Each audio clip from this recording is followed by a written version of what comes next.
Okay. Seems like everything's in order now. Hello, hello. How's everyone doing today, huh? Um, Let me just take these stuff. I'm gonna keep that one out. Let me just take this stuff off. Followers. Subs, I have 65 in the subs now. So.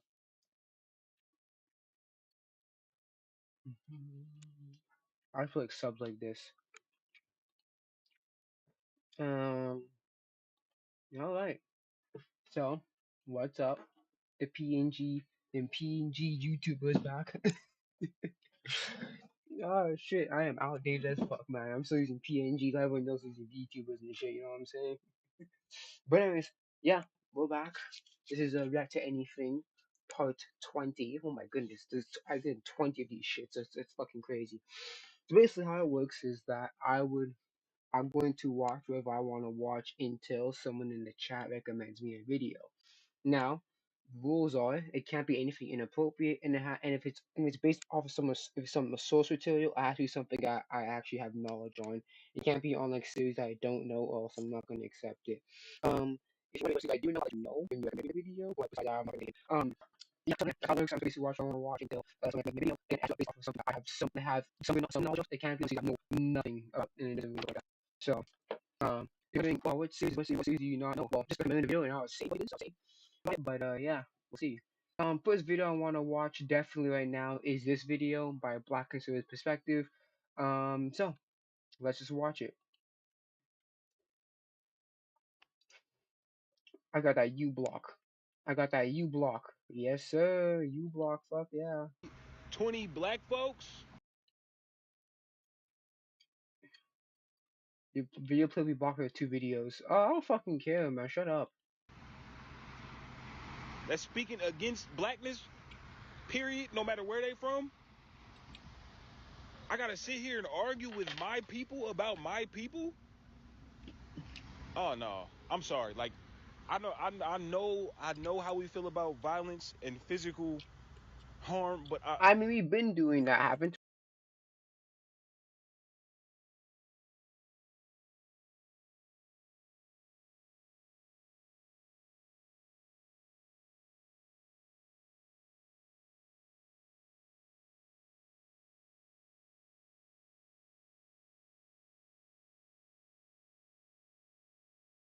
we?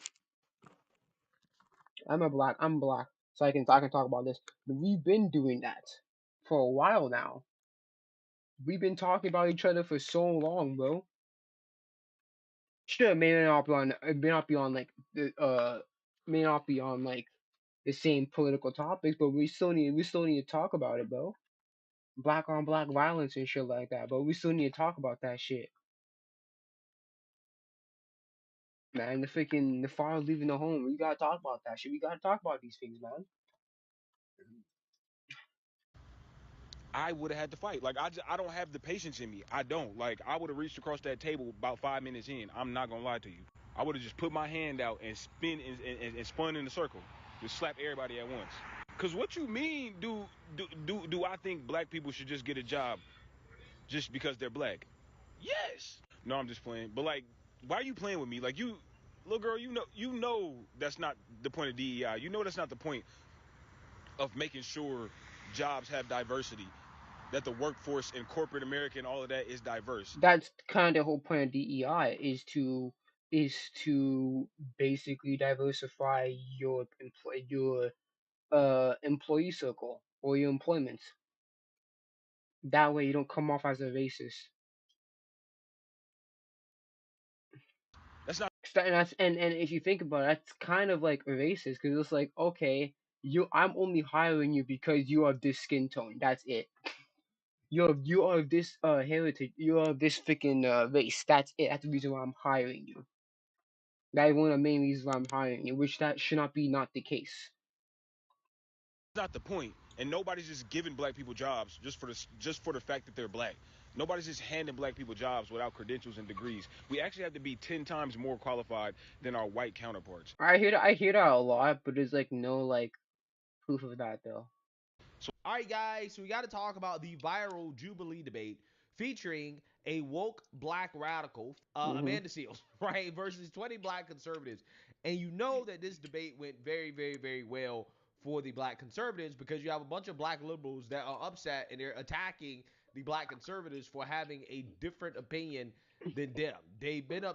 It's so funny how like in history everyone thinks of the conservatives as like these evil people that were like white supremacy, even though that in the history it was actually Democrats that were the one that preferred slavery, and the Republicans were the one that were against slavery.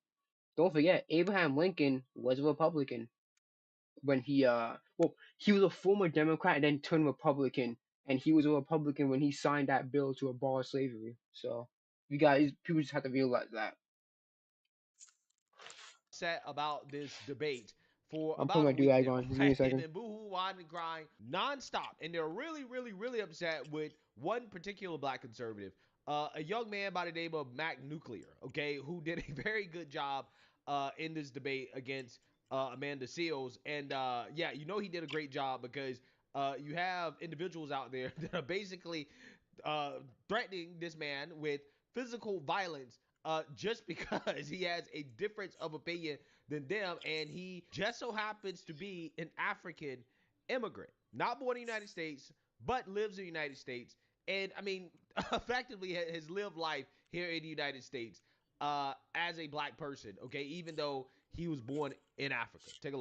Comparing Chinese people who are immigrants that made a choice to come to the United States and comparing the continued effort of black people. Yeah, well, don't forget Chinese. The CCP is it literally means the Chinese Communist Party.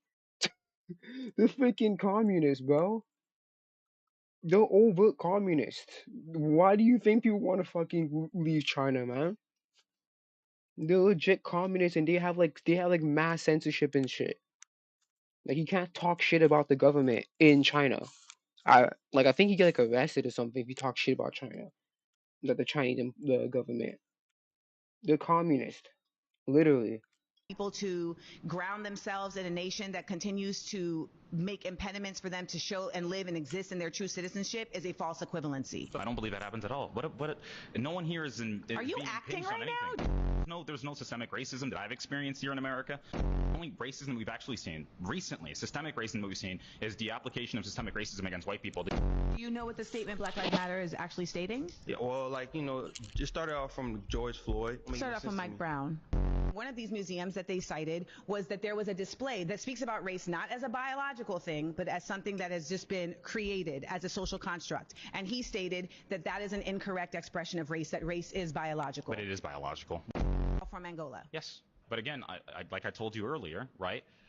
Trying to protest. Sources are not, you're not able to But I have cite all your the sources. In Please New go York. sit down. Yeah, that's the truth. It's you not can the try to truth. avoid it. It's not the truth. It's not the nothing you say is actually the truth. Nothing. You're not even American. You're not even a black American. As the daughter of Oh, an immigrant, it is imperative that black people from other places understand the disparate difference that they exist from black people in the United States. It is not the same. Period. And ultimately, the best Jesus Christ, she sounds irritated. Fucking hell. effort that we can do as a diaspora is to lead in understanding, not in He said that there is no systemic racism. That the systemic racism is actually towards white people. I'm not even wasting my fucking time a day. I mean, he's not technically wrong because DEI is essentially racism against white people. He's not wrong in that case because that's kind of what DEI is. It's essentially just racism against white people. That's literally what it is, right? And even if that's not racism against white people, it's still you're still you're still how do I say this? You're damaging the how do I say this? You're damaging the merits of that employee because you're hiring that employee because of one of the factors is that he's colored. If that employee was not of that race, let's say for example, that employee was black, right, and you're doing DEI shit. One of the reasons that his skin, his appearance should not be the reason of why you are hiring that person. You should be hiring based off the skills that he has and the experience that he has, right? You should not be hiring a person just saying, okay, you're this skin tone, okay, we're gonna let you hire. Like you should not be hiring people to meet a freaking racial quota. That's kind of just that's just racism, right? I'm only hiring you because you're just this skin tone. I can't hire you because you don't fit in this skin tone. That's just that's racism. DEI is essentially just racism. It's racism with fucking with little sprinkles on it to make it seem as it's not. But DEI is essentially it's racism. Hey, what I'm going to do is I'm gonna fucking yeet you. That's what I'm gonna do. I'm gonna punch you to the fucking moon. Jesus Christ. Oh yeah, that's the amazing bottom. That's it. And I think that's where we fail. Where we fail is that we try to converse with some of these people. No. What you do is you have someone come up behind them, and that's it. End of story. That's it. There is no fucking talking to them. There is no associating. There is no, well, let me debate you. No, no, no, no, no, no. This is literally the one thing I forgot to say in my video. So since I cannot pin this comment, I'm gonna make a video about it. Most of these black people are black immigrants cosplaying as black Americans. Prime example, this young man right here. Amanda Seals was debating with this young man, not interrupting him at all, but she started asking him at one point, where are you from? Where did you spend the most of your life? Where were you born? And I knew exactly where she was going with it when she started asking this question. Because he was answering the question, he said, oh yeah, I was raised in Maine. Population, black people population being very low in Maine. So yeah, that explains a lot. But then he proceeded to say that he was born in like Angola. I forgot where his parents are from, but his parents are from Angola and he was born in Angola. So da da da da. So you're an immigrant and your parents are immigrants. And But I'm here's not the thing: if um, he was raised here. What's the problem? I guess 21 Savage is not American because he was born in London, even though he spent most of his life here in Atlanta. Not in Atlanta, but even though he spent most of his life in Atlanta, and most people from Atlanta recognize that hey, 21 Savage, he Atlanta, bro. He don't care. He don't care. He's fucking from England. That nigga Atlanta. That nigga from Atlanta, bro. That's what he raps, bro. But you know what? I think he moved to England like when he was like what 2. Like he has no memories of fucking London. He's a century from Atlanta, bro. Come on, man.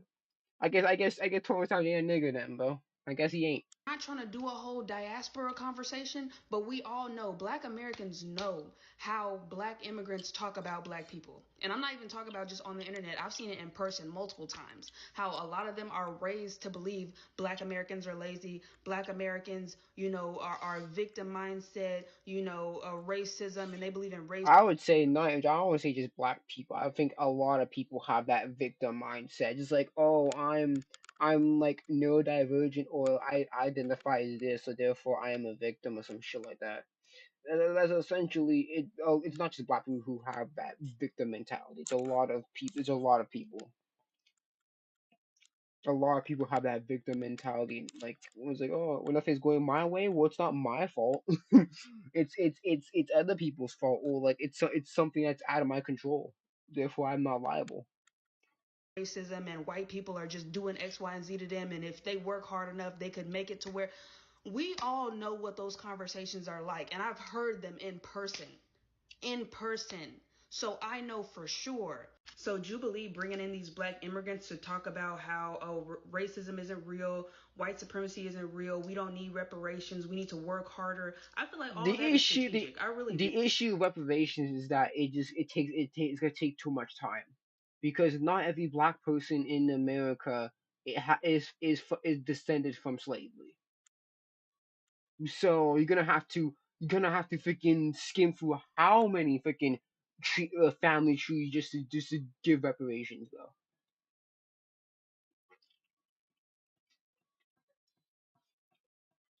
And not only that, some people will fight. Like for example, like Charlie Cook, like he did his ancestry, and apparently his ancestry was one of the people that were fighting against it. They were fighting against against slavery, right? So like he was basically anti-slavery. If I remember correctly, Charlie Cook's ancestor, he said that his ancestor was anti-slavery, so that he fought for, and his ancestor fought for it. So should he give reparations to the black people because What reason?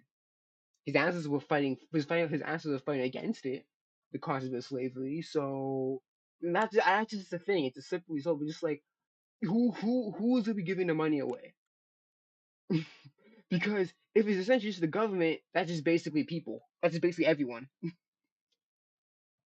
right? If it's essentially the government, it's essentially just your tax dollars. Everyone's tax dollars. That probably including the ones that were part of this. I don't even fucking know, but like it's I don't let's be honest here. If they're trying to do reparations, they would have done that years ago. I'm gonna be honest and I'm realistic. The reparations ain't happening, bro. I'm gonna say that right now. Reparations ain't happening. Simple as that. That's just how it is. Angolan from Maine debating about systemic racism Like and for all. example, I don't think I would get reparations because like first of all I'm a second generation, right? My grandparents are from another country, so I don't really think that I would get reparations. But whatever. Existed. It's very laughable. The system of racism relied on labor from Angola so much to this day, the state penitentiary in Louisiana is called Angola State Prison. You a first generation Angolan immigrant living in Maine, and you've adopted all the white ways of seeing your people. As a matter of fact, you only see black people through the lens of white supremacy. Yeah, so you see that, you heard that. Okay, that is the liberal, loving, tolerant left. Except once again, they're not liberal, they're Hmm. not loving, they're not very tolerant. Some of them are threatening violence towards this individual. Okay, they're using their platform and they are basically talking about how physical violence should be done against this young man simply for having a different opinion than them, right? But Yeah, this guy, Amazing Luca, was saying, "Yo, just swing at him, bro. What is wrong with you? You're gonna swing at a person for a different opinion, bro? That's crazy." believing that, hey, systemic racism doesn't exist against black people, right? And because that opinion is very triggering towards black liberals, they act out of their emotions, right? Because again, particularly when it comes to these black liberal men, they're probably suffering from low testosterone. So when you suffer from low testosterone, yeah, you tend to act like a female, right? You tend to act very emotional, right? And that is why an individual would hop on their platform and essentially say on a live stream that they want to commit violence against somebody because they have a different opinion than them, right? That's not a very manly way to handle a difference of opinion. So again, what we got to talk about here is Amanda Seales, okay, who has now run the MSNBC after this viral debate. And she's going to tell us about how she felt about this debate. And I think her reaction really shows us how intolerant liberals are, right? And I think that is one of the reasons why I feel like stuff like this is a waste of time. It's not a waste of time because black conservatives aren't open minded and willing to listen to differences of opinion, right? And to consider the other side's arguments. No, it's because the left is unwilling to do that, right? And they're going to show that a lot, right? The reactions that you just saw. Yeah, like for example, when Gavin Newsom was talking with Charlie Cook, a lot of liberals are angry at Gavin Newsom. Like, it's just like okay, it's like, well, first of all, if you're gonna become a president, you have to convince these conservatives to vote for this guy, right? Because look at Trump won the popular vote, so clearly, a lot of people are still more right leaning. So it's just like, okay, like clearly you guys are losing. Gavin Newsom is trying to be as central as well, trying air quotes. He's trying to be as central as possible, and then then his own people be like, no, don't talk to Charlie Cook, don't talk to his that white supremacist. It's like, okay, okay, what can we do then? I can't even talk to someone without getting freaking like it's crazy, bro. Two black conservatives simply having a different opinion, they can't tolerate it at all, right? It literally drives them insane. So without further ado, let's go ahead and get into this. With us. I mean, you just said it right there that none of this is going to work if you're just going to sit here and make up some stuff. So I got PTSD watching it. oh, I'm so sorry you had to relive that. The whole internet at least has been reliving it with you. Yes. What was your goal? I didn't even know she even did it. I'm not very into Jubilee, so I don't really like. I'm not like in Jubilee, so like I don't really like I didn't even know that she even did that, something like that. Why go into that space knowing it could go off the rails? Because ultimately, we are in a desperate time of disinformation. Like, I call this the age of idiocy, right? And we know that. Okay, we're gonna talk about that when we're talking about the Biden administration and literally hiding the fact that he was suffering from cancer for pretty much years. Because literally the stage that he was at, it must have happened. It was like a late stage, so clearly it was happening for over years, and everyone is essentially covering for Biden's mental acuity and shit like that. We're not gonna talk about disinformation. We're talking about Biden over here, bro. When it comes to the internets, when it comes to media, there really has just been a commitment to not telling whole truths. We know that when it comes to academia, when it comes to nonprofits, like, it's just not a truthful time. And I know that I'm OD Yeah, just truthful. like how when colleges don't they like just like when people come in, they don't really promote trade schools, they're only promoting colleges because you want more money out of your ass. They want you to get to they want you to get into student loan and get into debt and shit like that and pay them off. That's also fuck, man. Which is why sometimes people have an issue. But when you are of this type of mindset, when you are a revolutionary, when you know that you have the facts, you are responsible to explain it over and over and over again. That is a quote from the great Thomas Sankara of Burkina Faso. And I know that about myself and many of my peers. We understand that we have to put ourselves in these spaces sometimes and take the bruise and annoyance, knowing that we aren't speaking to just these individuals. We're speaking to an entire audience watching who may never have heard what we have to say, and they need to. Of everything you discussed, what was the most contentious disagreement? And then what was your most surprising point of agreement? So I would say the most contentious point of agreement was that across all of the claims, because you have to make 4 claims, then you're debating things that are undebatable, but that's another combo for another time. They all seem to Right. keep coming back to black people are the problem with black people. There was simply no. I mean, oh, you can't deny that though. You cannot deny that we're our own enemy sometimes. Gang violence, black on black violence, does that not does that not fit there? Like come on, that's been like come on, man. Concept of cause and effect, of the continued oppressive behaviors and legislation. You know, we just had Tremaine here 2 seconds ago talking about the ways in which we are still continuing to see systemic racism experienced across the nation. And they just failed to regard that as anything of impact. And it didn't matter how many examples I gave. I would say. Well, I would say this. I think one of the reasons why the systemic racism conversation is so frustrating, particularly for me, is because at the individual level, right? Hmm. I have not seen any evidence as a black person born in America. Okay, so nobody can pull the immigrant card on me. Oh, you're an immigrant? No, no, no, no, no, no, no. I'm more FBA than all the FBAs, right? To keep it 100 with you, half of these FBAs or these so-called FBAs, they, they probably don't. They have no clue whatsoever whether or not they actually were descendants of slaves or how long their families been. They don't know any of that stuff. They just saying it, right? They just claiming it. I'm more FBA than FBA, right?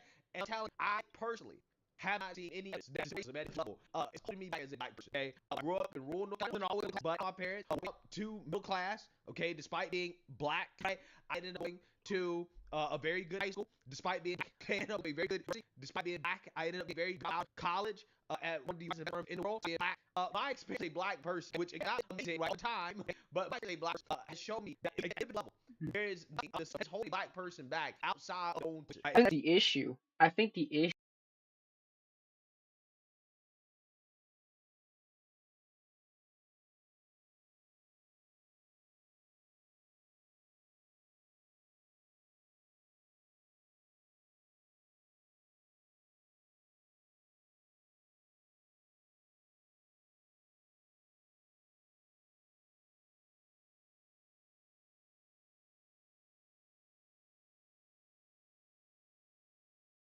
issue is that they're trying to conflate what happened to them individually to the whole system as a whole. It's like, okay, I suffered, and then another person will be like, oh, I did that, so I suffered similar to that too, and then we can assume that then we just conflate that to being like everyone that's like us or looks like us experience a similar thing, and that's just not the case. Just like any other, everyone experiences things differently. I wouldn't say that there's a concrete system of oppression against colored people.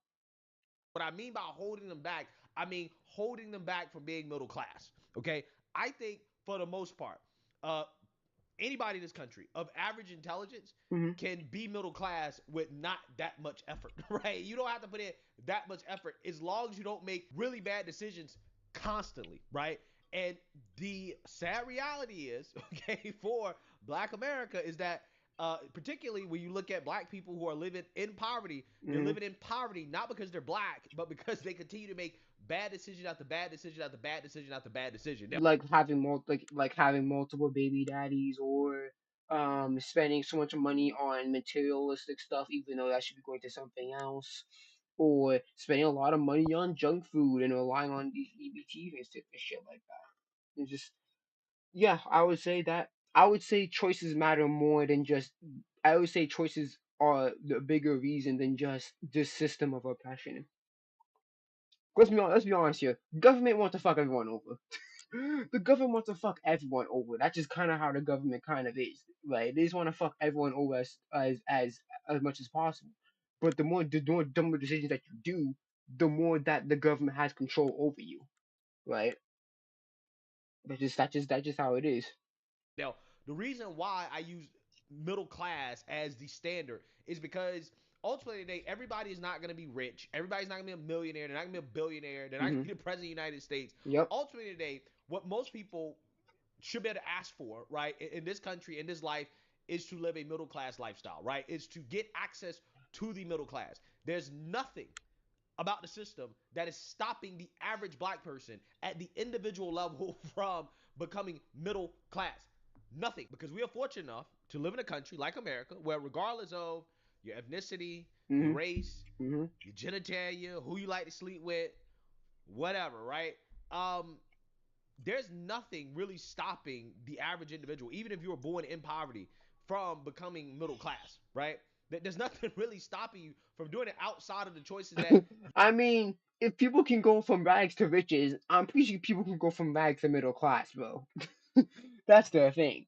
We see people go from rags to motherfucking riches. If people can go from the bottom of the barrel to the higher class, people can most likely get themselves from the bottom to at least the middle line. That's the thing. You make. Now, again, middle class is not necessarily, again, a super high standard, but I'm saying that because being middle class in America basically is like being a king anywhere else on earth, right? For the most part. That's true. That is so true. Basically, I wouldn't say everyone else on earth, like obviously like London and Europe and all that shit, but like let's just say you go to like the Philippines or well I don't or I won't say that because Japan and shit like that. But let's say go to like most places like the Philippines, head down to Mexico, Argentina, places in Africa.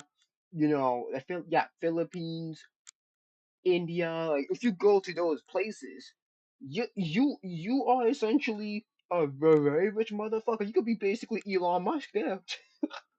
Fucking, you be considered a billionaire if you go there. If you go to those places, right? Due to the currency exchange shit like that. But yeah, like for us, like our like well, I'm in Canada. I presume Canada is pretty similar to America, except America doesn't have much gun violence. We don't have much gun violence here. But okay, so yeah, let's the base like level here, like us the foundation of living for us here would be like a luxury to most of those like the second world, third world countries, though. And even in China, China. Like China, you got fucking oppression and shit. You got Chinese Communist Party. You can't do certain things in China. You can't like write about certain things in China. Like, I remember fucking don't forget the author of Reverend Sanity had to stop writing his damn book because apparently he was I think he was mocking the Chinese tradition and shit like that. And they didn't like that shit. So UK, okay, UK is going to shit. UK is going to shit right now. It might end up like fucking those third world countries soon, bro. But Part, right? Being middle class in America is better than anywhere else on earth for the most part. You living better than probably 99% of the rest of the world. Okay? So my point, yeah, I would say the only I'd say like most of Europe. Yeah, I would say you Tokyo.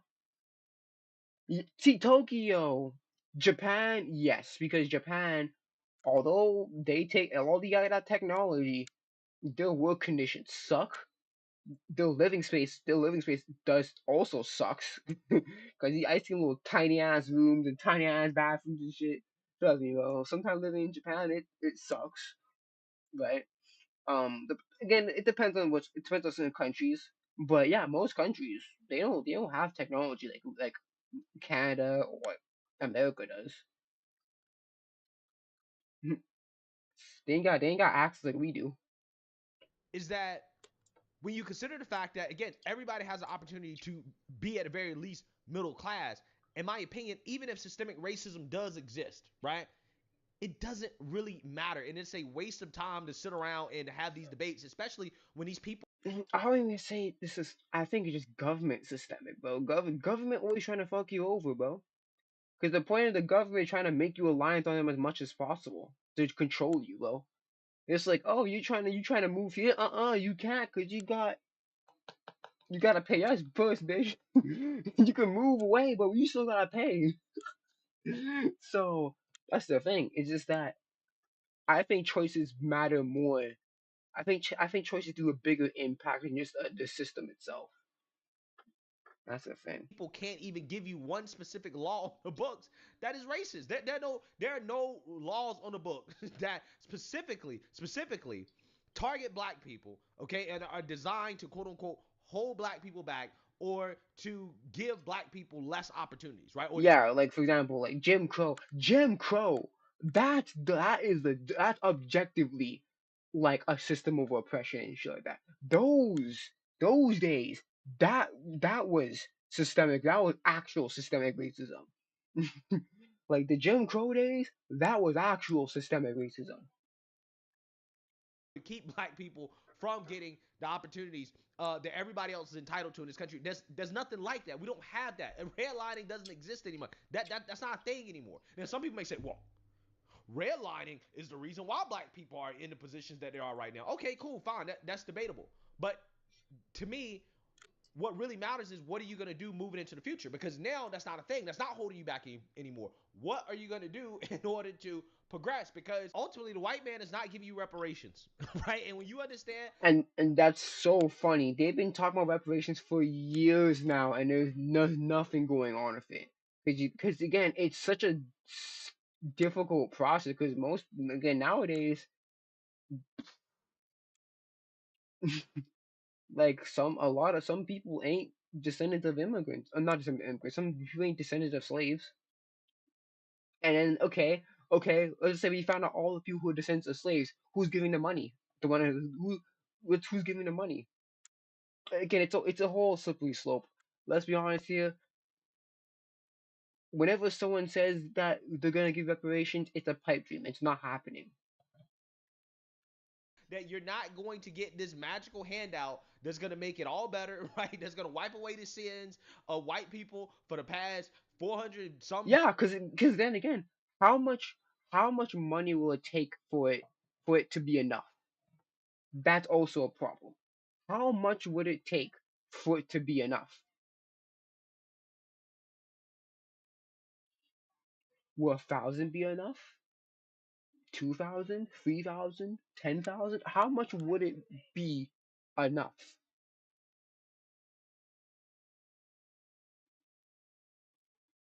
years or whatever these people claim, that's how long black people were enslaved. Once you realize it's not happening, your only choice is to work hard and to overcome whatever obstacles in life. And not only that, some people will slave more slave. Okay, not only that, you have to also to realize that some people's ancestors were slaves longer than other ancestors. So therefore, some of those people will get more money than the other people, and it's just a whole slippery slope. And let's be honest, people don't want to deal with that shit. The government don't want to deal with that shit. They don't want to have to deal with that shit.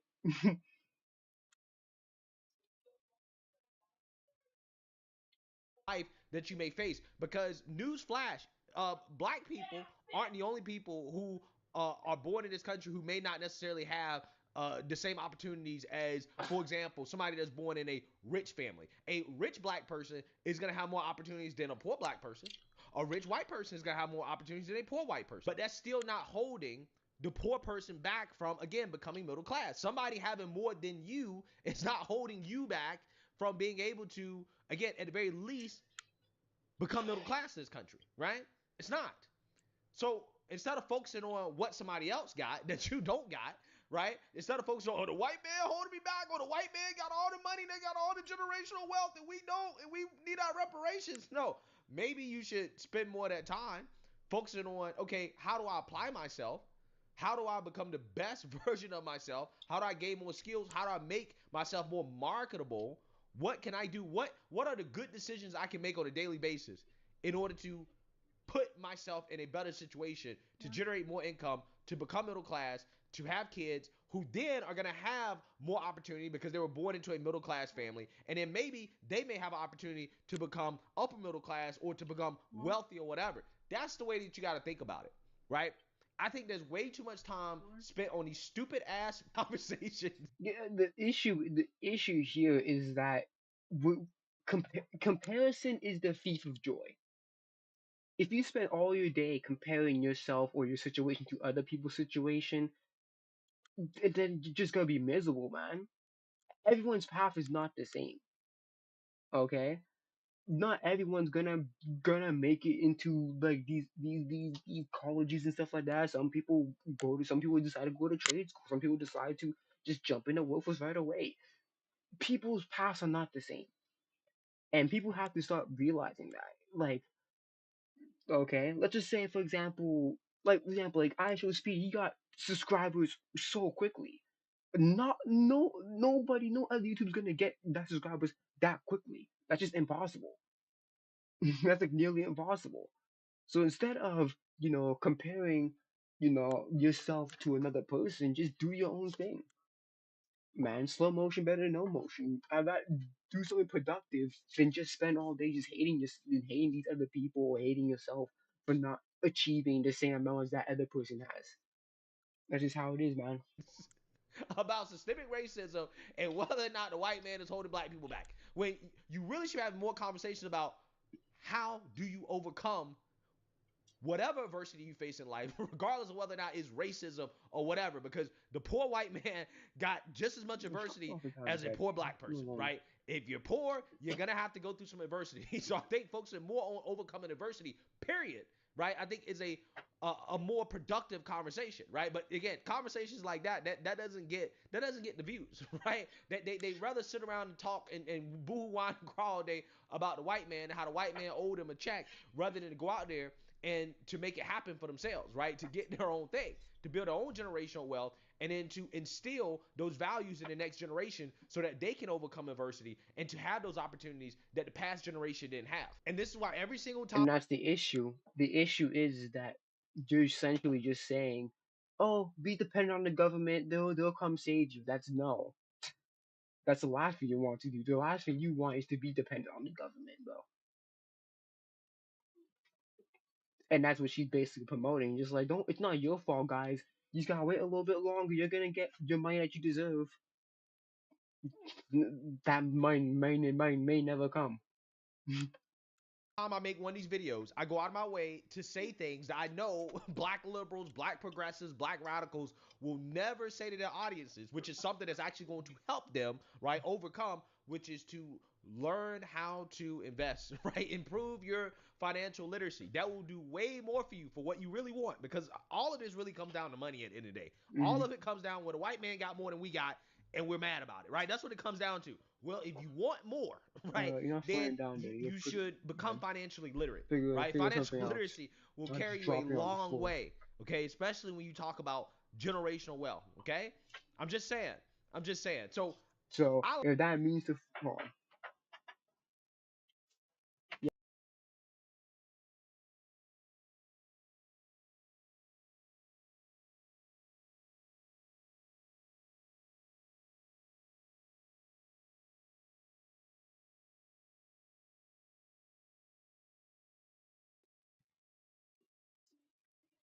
like to tell people things that actually are going to help them and not focus on victimhood, right? Because ultimately, to me, even if systemic racism does exist, what choice do you have? You can either cry about it or you can overcome it, right? You can either be a victim or you can be a victor, right? I choose to overcome rather than to sit here and boo-hoo, whine, and cry about the white man holding me back, right? When the white man is not holding me back. I would say the surprise point of agreement was actually more of a surprise for them than me because the last person, you argue a claim that they have, and they had a claim that black people should leave the Democratic Party. And I let him talk, and I let him talk, and then I said, I agree.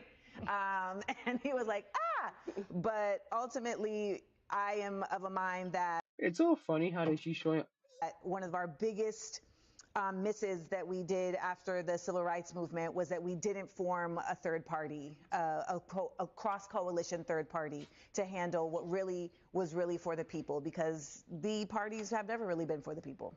Was there any moment in that debate Yeah, but the Democrats always promote themselves as we're for the working class. We're for you guys, man. Yeah. where you moved from where you were going into it in a direction one way or the other? Did anything I moved further away from them. either further away? That's the only thing. That's not, it was like this. That's like, it. The whole oh my time. gosh. Yeah, because And because, nobody well, made a okay, point. you know what? Actually, I'll tell you this. Yeah. It was no, nobody ever made a valid point. Not a valid point. I said nobody. I was gonna say nobody.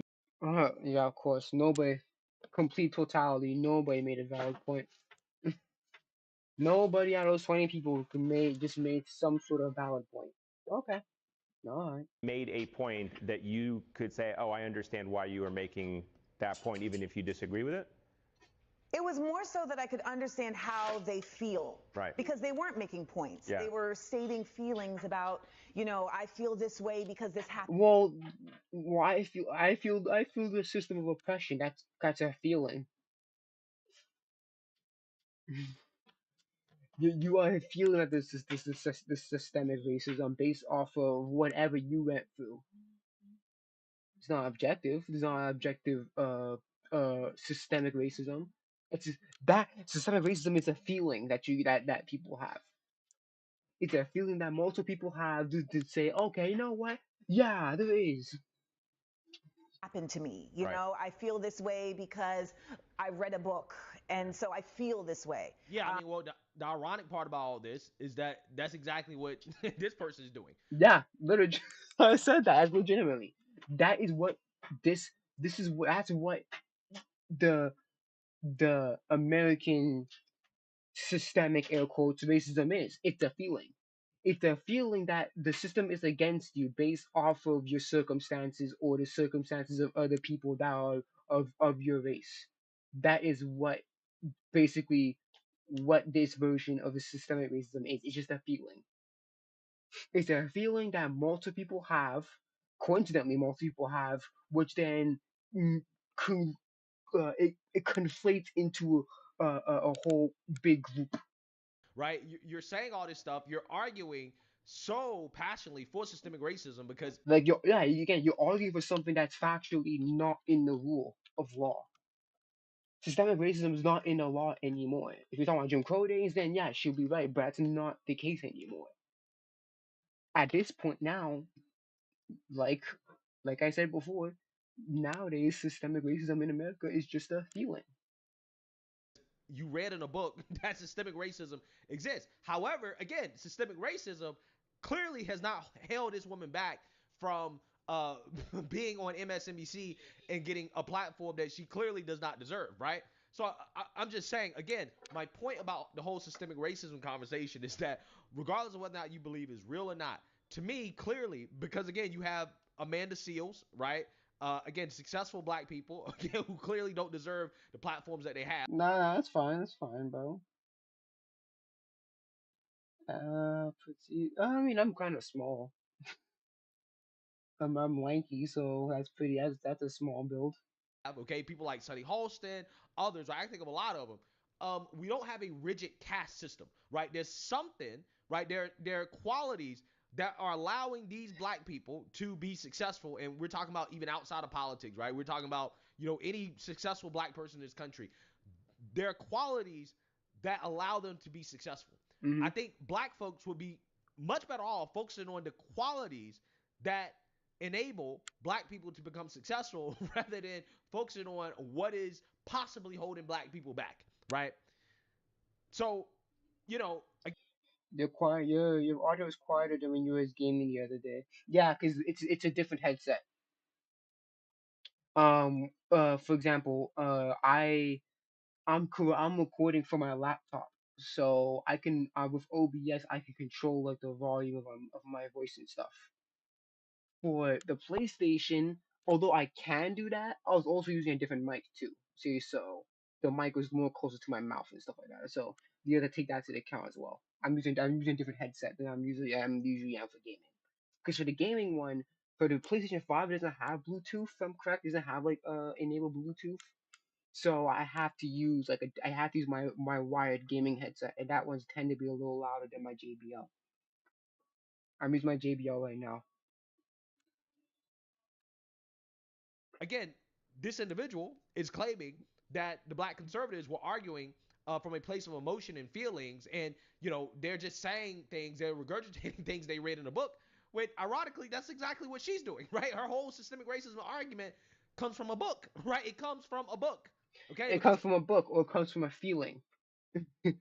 It comes from a feeling because again, there is no objective metric for that there is systemic racism.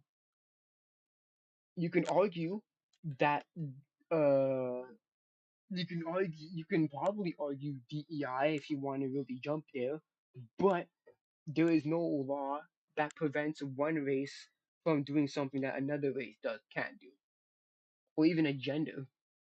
clearly in her life, systemic racism hasn't affected her so badly that she's living in poverty, right? And that is the point that Matt Nuclear was trying to make. Again, the young man that all these people are so upset with when it comes to immigrants. You have people who come over to this country Mhm. from other countries. Mhm. A lot of them come from these other countries. They happen to come over to the United States with nothing. Okay, they start out in poverty and they become successful. They become middle class, upper middle class. Some of them become wealthy, right? You do have people that come over here from other countries that already were born into wealth. So that's also, again, a part of why you see some immigrants have success. But regardless, the point is that, again, there's not a system that's so rigid, right? The systemic racism is not so bad. If it's there, right? If it exists, it's not so bad that people can't overcome it. And I think my biggest issue with people like Amanda Seals, these black radicals, and again, this is the reason why they get so upset. But even then, it's just like there's so many different like circumstances. There's so many things that happen to people. There's so many different things that happen to people. Just that like yeah, some it'll be harder for to get to this level than another person. But is that like we said systemic though? Cause not everyone goes through the same shit, bro. Some people get shit earlier than another person get the same shit. That's just how it is. They get so angry That's when the people hard disagree thing. with them is that they see their opinions as undebatable, right? Well, it's undebatable. Systemic racism is undebatable, right? You can't say systemic racism doesn't exist because, ironically, here, right? Amanda Seals read a book that told her that systemic racism exists for X, Y, and Z reasons, right? When yeah, I think that it actually really is debatable, right? I think it's debatable. I think the debate is a waste of time, but I'm right because I say so doesn't mean that you're actually right. And that's essentially the argument that Amanda Seals was making the whole time, which I'm afraid of spiders. I've been bitten by them many times. I think I have a couple spiders around where I live, around in my room somewhere. I don't know where they are now, but there's some around here. What? Okay, thanks. Go back to sleep. I ain't talking to you, homie. which is that I'm right because I say so, right? And you're wrong because you disagree with me. And my opinions are factual by definition, right? Like she's the arbiter of truth, okay? And I think that that is my biggest issue with people like her. I read a book, and so I feel this way. But I So basically, what she's saying is projection.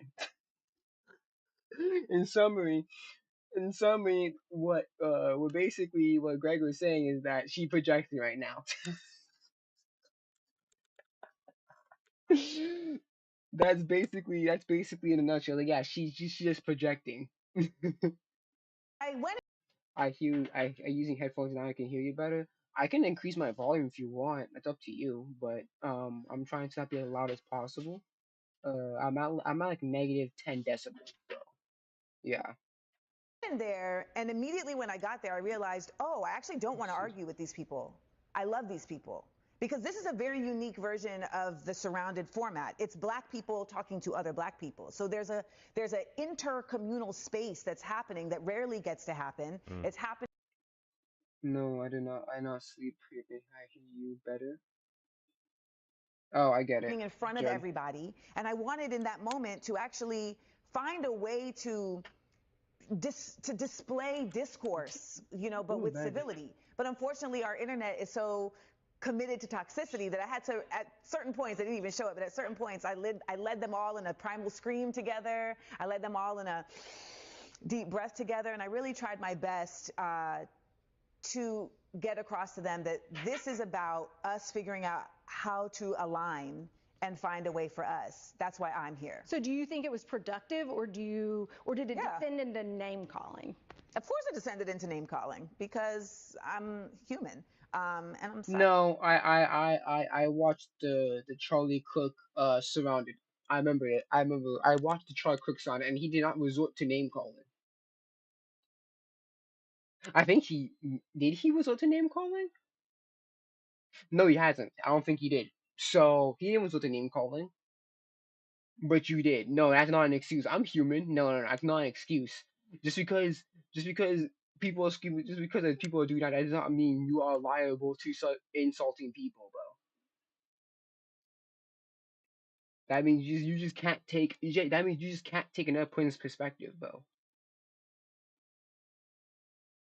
See, when I name call and shit, obviously I'm not serious about it. I don't really mean that, bro. And there's a video of 100 answers of one Black Widow spider, and I was afraid to look at the thumbnail. Hmm. What? Do you have like arachnophobia or something, bro?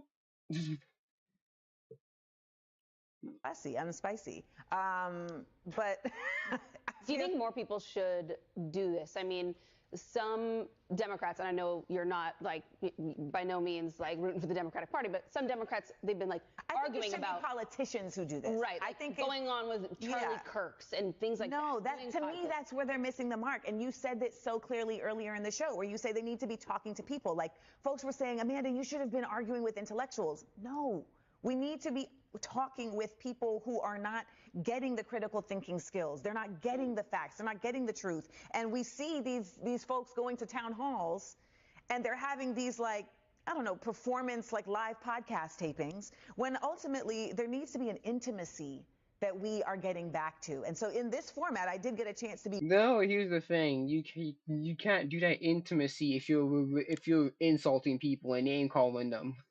It's funny. Oh, we want this intimacy, but yeah, you're gonna be name calling people. Doesn't that defeat? Doesn't that hurt your objective? I'm trying to get close to people, but I'm gonna name call people though. That makes perfect sense. That makes Be perfect one-on-one sense. with people. And at the end of the show, there were people that came up and said, thank you so much. I learned a lot. There was a brother from Katrina. From New Orleans who I mentioned. And nigga, this be nice to you. This be nice to you at this point, bro. They ain't saying to be legit, man. They saying to be nice, bro. Katrina, and he actually left the table different than he arrived. And so I think, yes, it was useful because ultimately a debate is not about who you're debating, it's who's watching you debate. And the goal is not to change the other person's mind, but to defend your stance in such a way that the people. The whole no, I disagree with that. I think a point of the debate is okay. Yes, I also agree. It's to defend someone's stance. Yes, but I also think that debate should be also it's poking holes into someone else's argument and showing them what the problem of their stance is. As I believe that's another point of a debate as well, is to show people, is to poke holes in the people's thought process and to say why, well, your thought process is not, like, yes, one of the points of the debate, yes, is defend your stance, yes, but another one is to also poke at other people's stances and and deduct the issues of their stances or the double standards of their stance or whatever the problem that there is in their argument. People watching say, yeah, I got to go with that side. Yeah, I mean that's called not debating in good faith, right? Because again, if you are supposed to be having a conversation with people, right, you're supposed to be having an intimate conversation, then you're not having a conversation for the audience. You're having a conversation for the person, which means you're paying attention to what the person's saying. You're thinking Hmm. about what the person's saying. You're Yeah, considering. because right now, basically, she basically saying, I'm only doing this because I want people to see how. It's basically saying, I'm not doing this because I want to get to know what your thought process is. I'm just doing that to show other people, basically, look at this guy, look at his perspective, look at what he's saying, essentially. It's just to show off, rather, it's either show off your intellect or to sh- or to show off their lack of credibility or something like that. What they're saying when you give your response and you are sincerely right open-minded to the arguments that your opponent is making. Clearly that's not the case, right? That was not the case with Amanda Seals at all, right? I think when she realized that hey, she was up against some intelligent black conservatives, I think that she realized that you know what, I gotta play for the audience, right? I have to act like a child. I have to essentially dismiss everybody's argument as factually incorrect because it doesn't agree with my worldview, even though. Yeah, because let's be honest, a lot of people pay more attention to like a heated discussion rather than to a calm discussion. So if you're just gonna play around and start freaking doing shit, then obviously more people gonna pay more attention to that shit.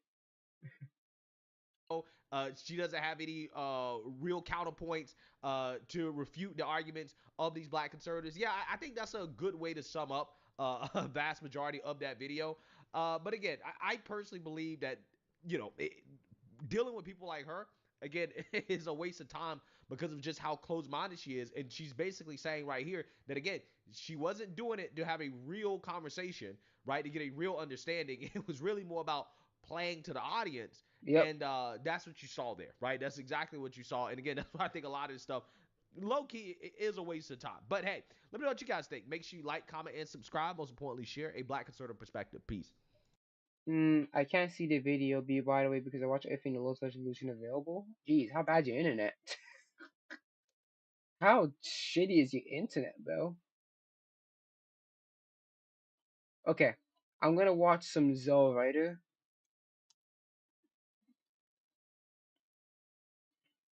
He's like a ruby. He's a ruby fucking. He's a ruby fucking cocksucker. No, no, what I'm saying cocksucker. He's a ruby fanatic. Yeah, yeah, yeah, yeah, yeah. Let's see here. Yeah, he's a Ruby fan. If you have an idea, I was remaining to know petite and be the exact opposite of you. Go ahead, bro. Man, I ain't stopping you. Hello again, and thank you for tuning in to another episode of Oh, Ruby oh Is. my Today goodness. we'll be Oh my goodness. Oh my goodness. His mic is ass. Oh yeah, allowance. Shut up, bitch. Huh? I have good interest by user. I have good internet by user 11-year-old laptop. Okay, I explained it. Because I have an old laptop too, but it's not good. I'm not using it right now. I'm using a MacBook. I got like, when did it come out again? I think the MacBook that I have came out like 5 years ago. And I got it 4 years ago. So I've been using this Mac. I've been using Mac for quite a long time. discussing how Kruby crafted a fantastic setting for awesome fights. This video will also serve as the jumping off point for an upcoming short series called Ruby vs Ruby, wherein I pit different Ruby characters against one another to see which is liable to come out on top. But first, I thank you to my wonderful patrons for making these episodes possible, links below, and also to my guest editor, Psylord V, and without further ado, let's... I'm sorry, Sarlord V. You tried your best. I think the thing is that I think he was moving. Hold on, let me see. Was he moving?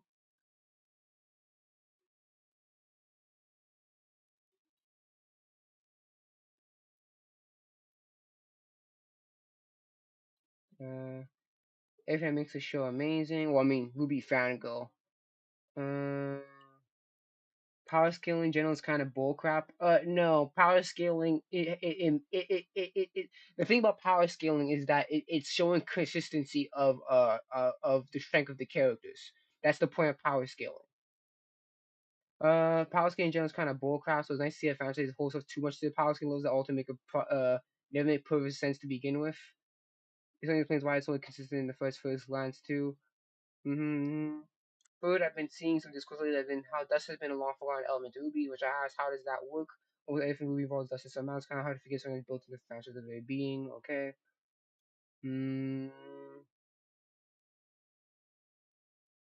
What?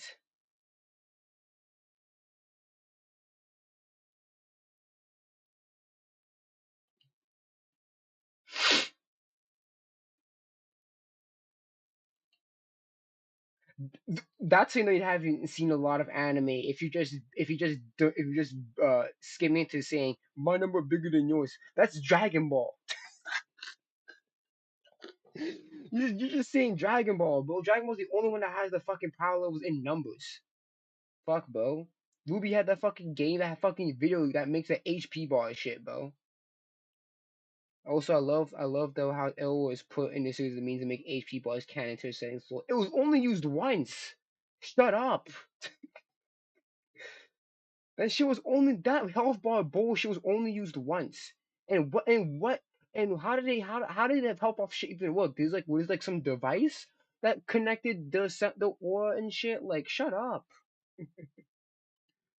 begin. For the uninitiated, Remnant's combat system can be broken down into a handful of broader categories that allow for a good degree of variety based on characters, tools, personal style, and more. First among these is weapons. A common meme in the Ruby fandom is the phrase, "it's also a gun," which makes sense. We have gun blades, shotgun gauntlets, and that, among other things. These are used for a myriad of purposes, from taking out weaker enemies to wearing down a foe's stamina while I keeping a mean, distance. no, because Jean's weapon's not doesn't turn to a gun.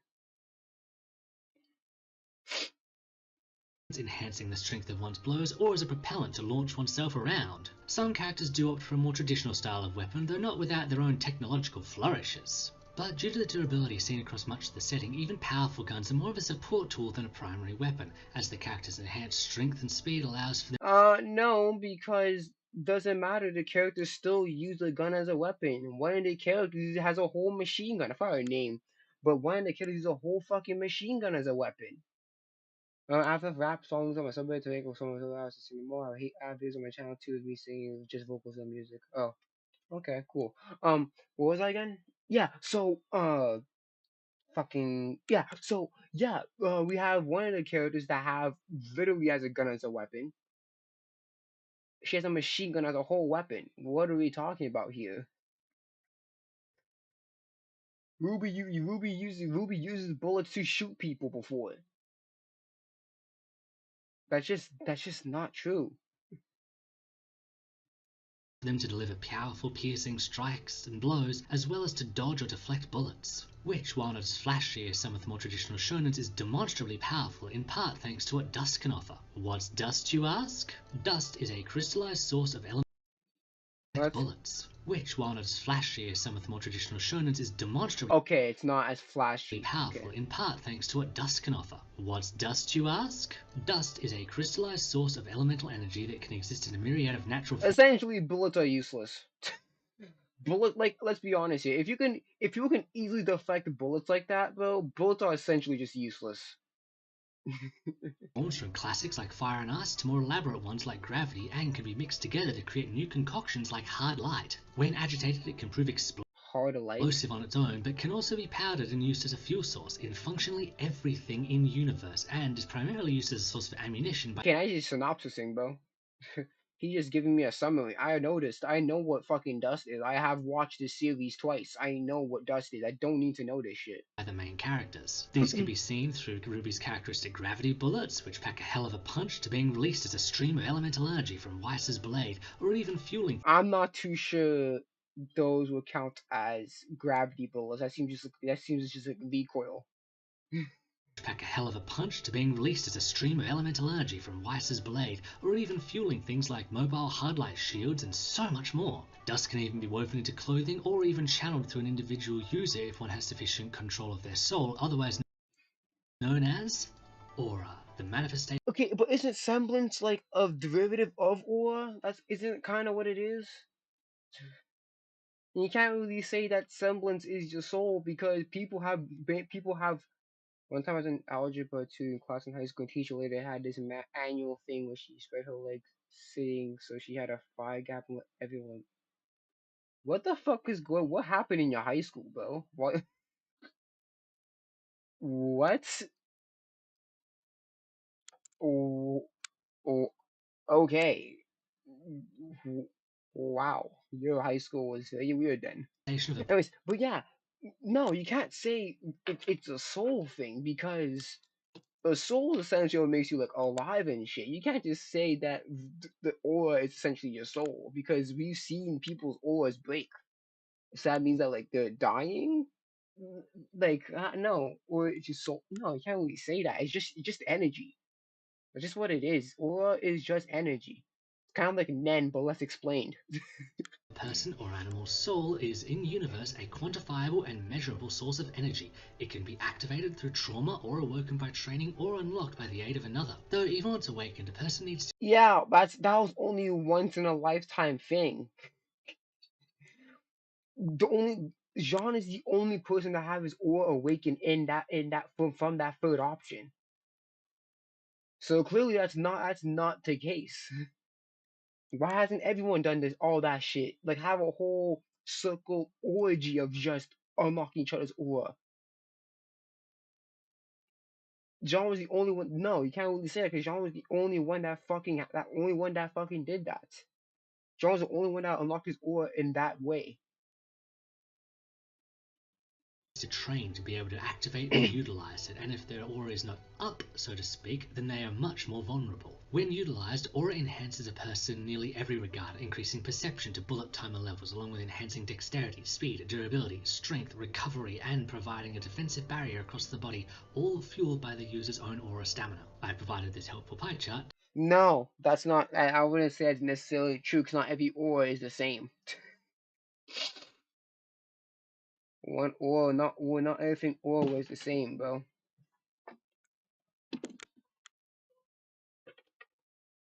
Like to hopefully demonstrate what I'm getting at. no, because not every aura. That's just the issue that too. Because you're just assuming that all aura just does boosts everyone's stats instead of doing boosting certain stats rather than others.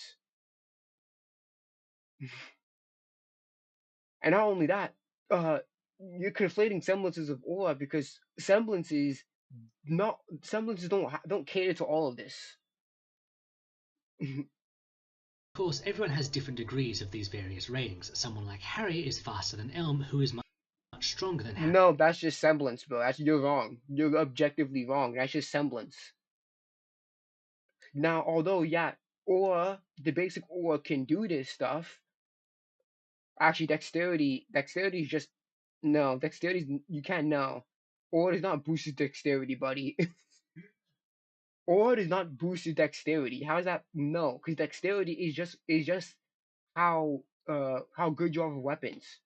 How does aura boost how good you are with weapons? No, it doesn't work like that, buddy.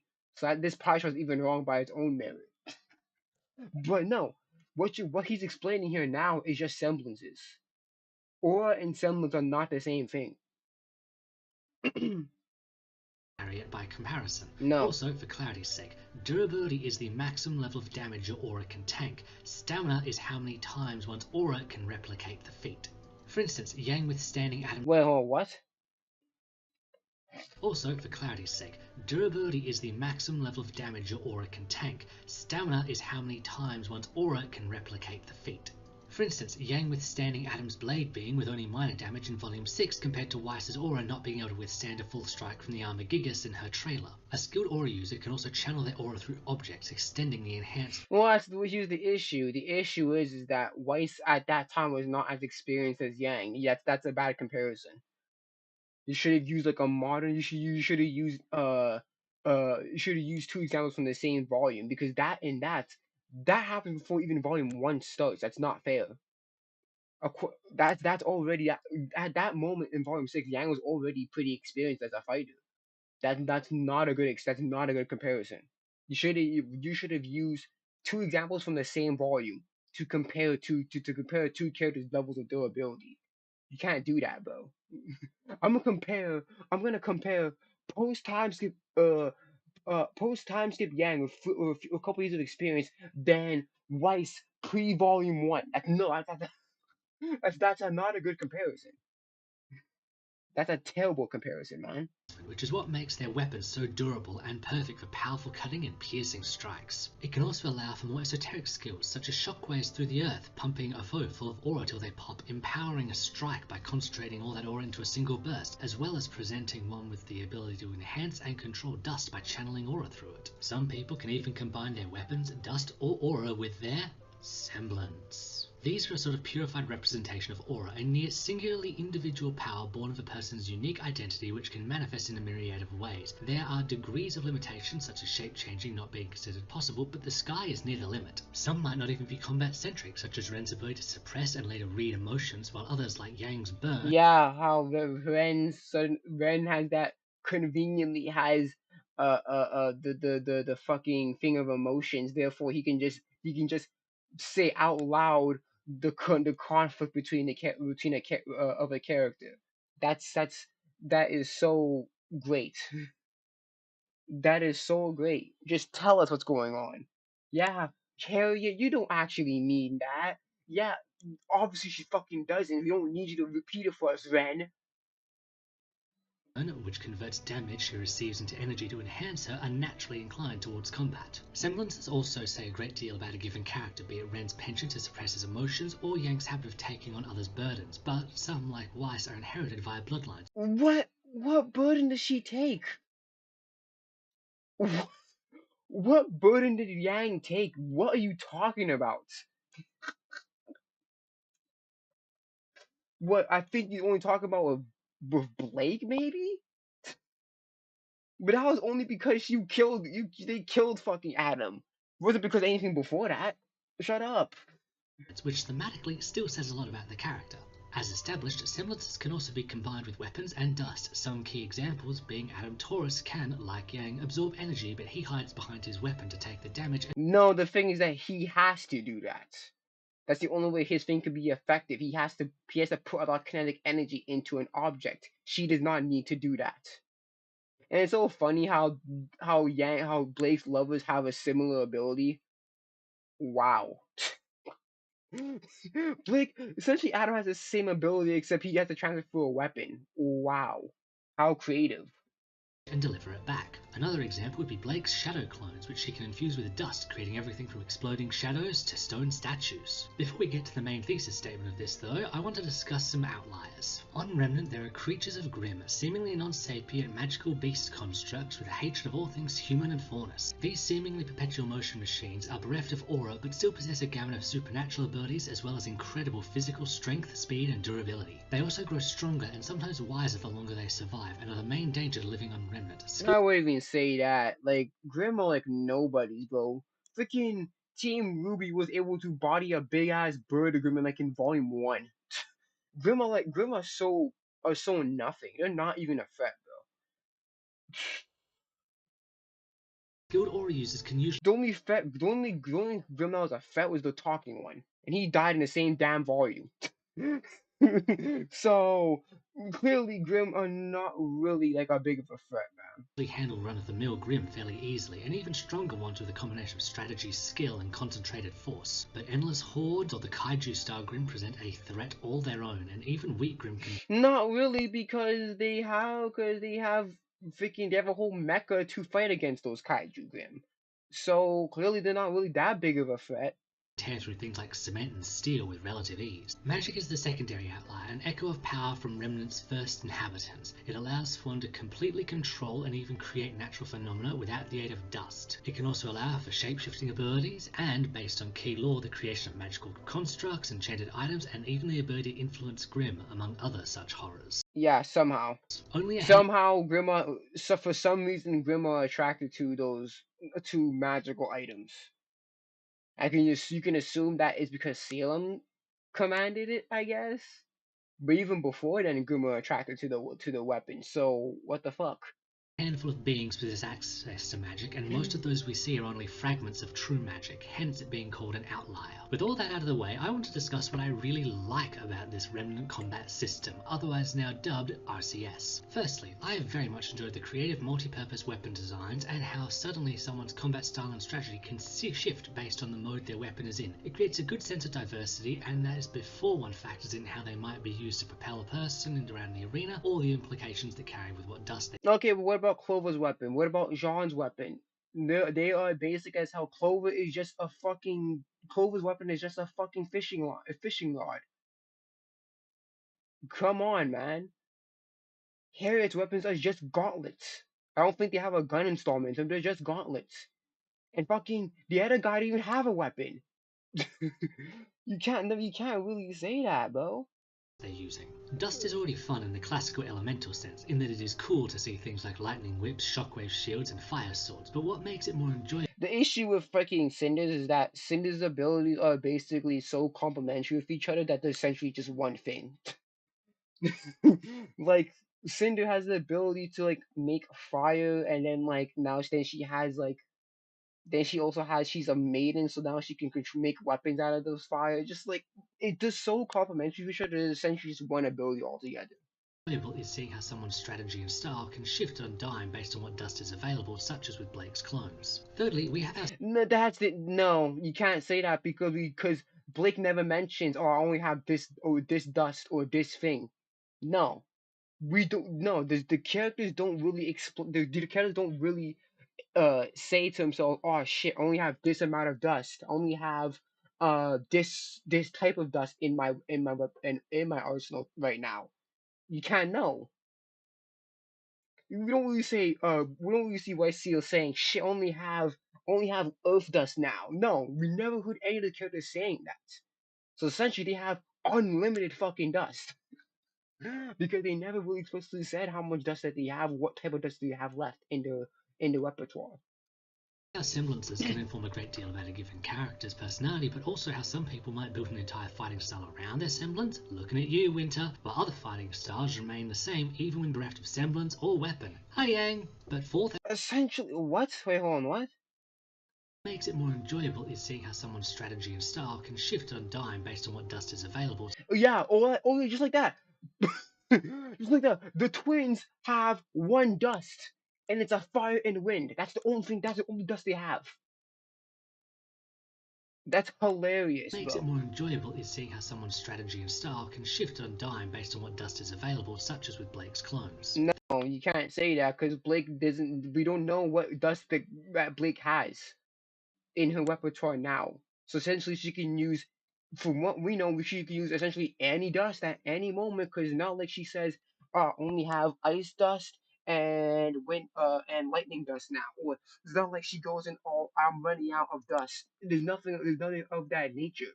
So,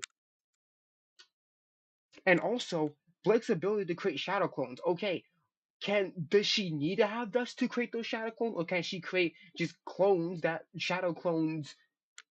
Because that's the thing.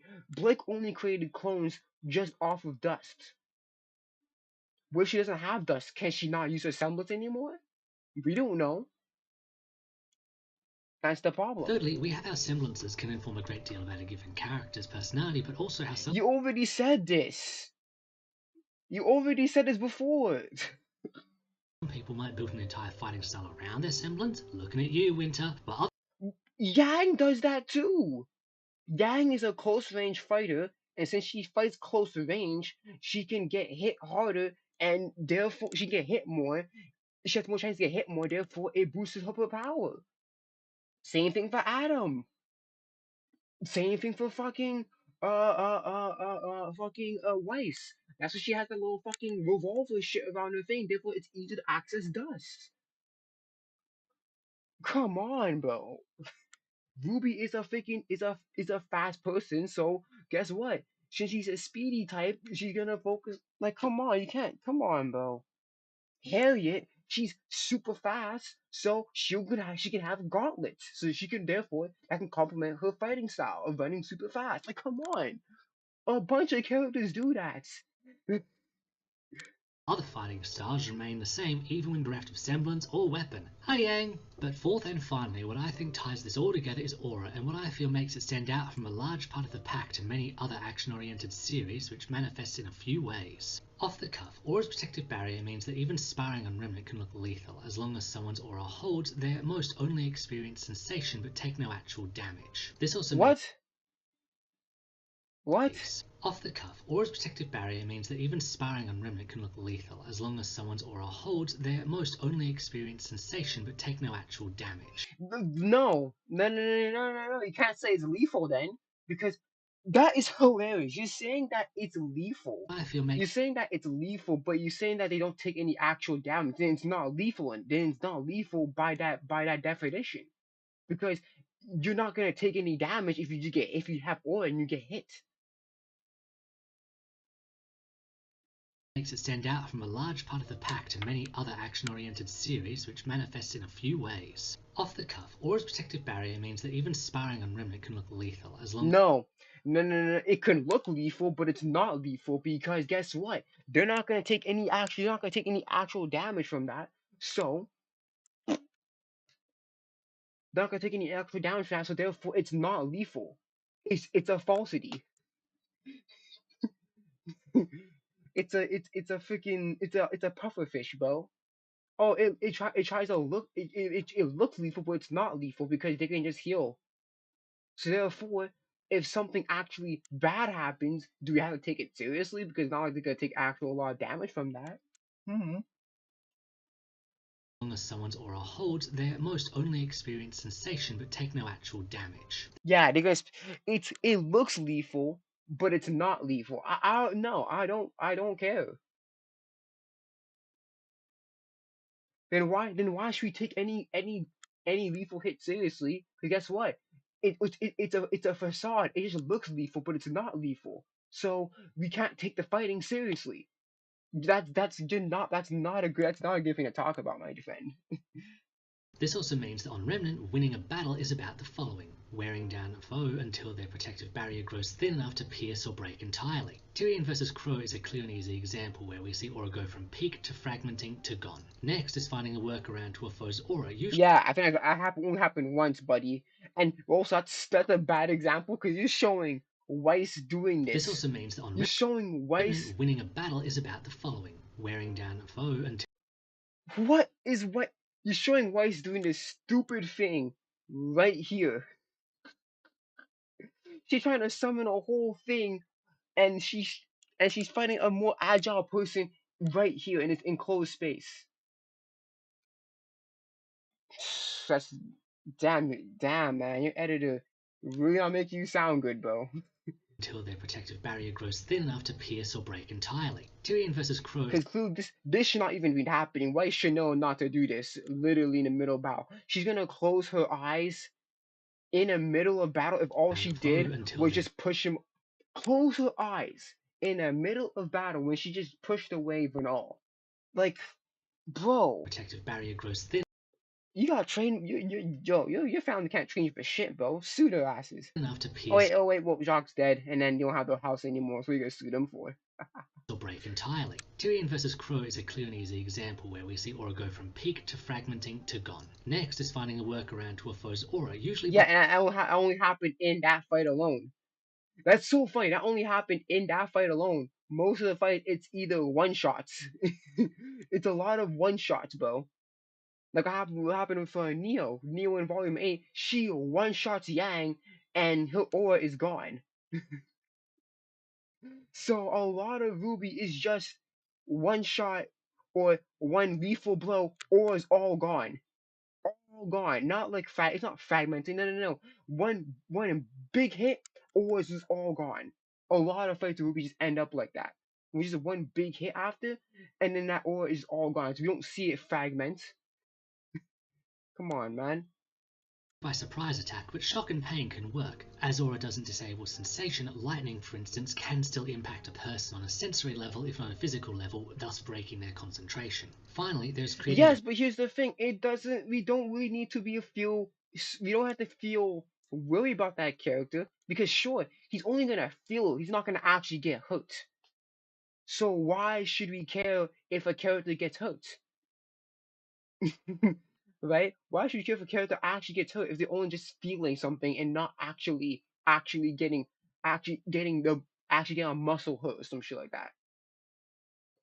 It's stupid. A concentrated and overwhelming enough force that aura cannot defend against it. This is hard as aura is both incredibly dense and very adaptive, but it can happen as seen with Adam's strike against Yang in Volume 3, as we see her aura still trying to heal her lost arm after she falls. Usually a combination of these factors is utilised in battle to try and overcome a foe, depending on a given character's circumstances, skills, resources, as well as all the above, strategy. In essence, RCS is not a system wherein power equals power. This is a stark contrast. Unless you're a maiden.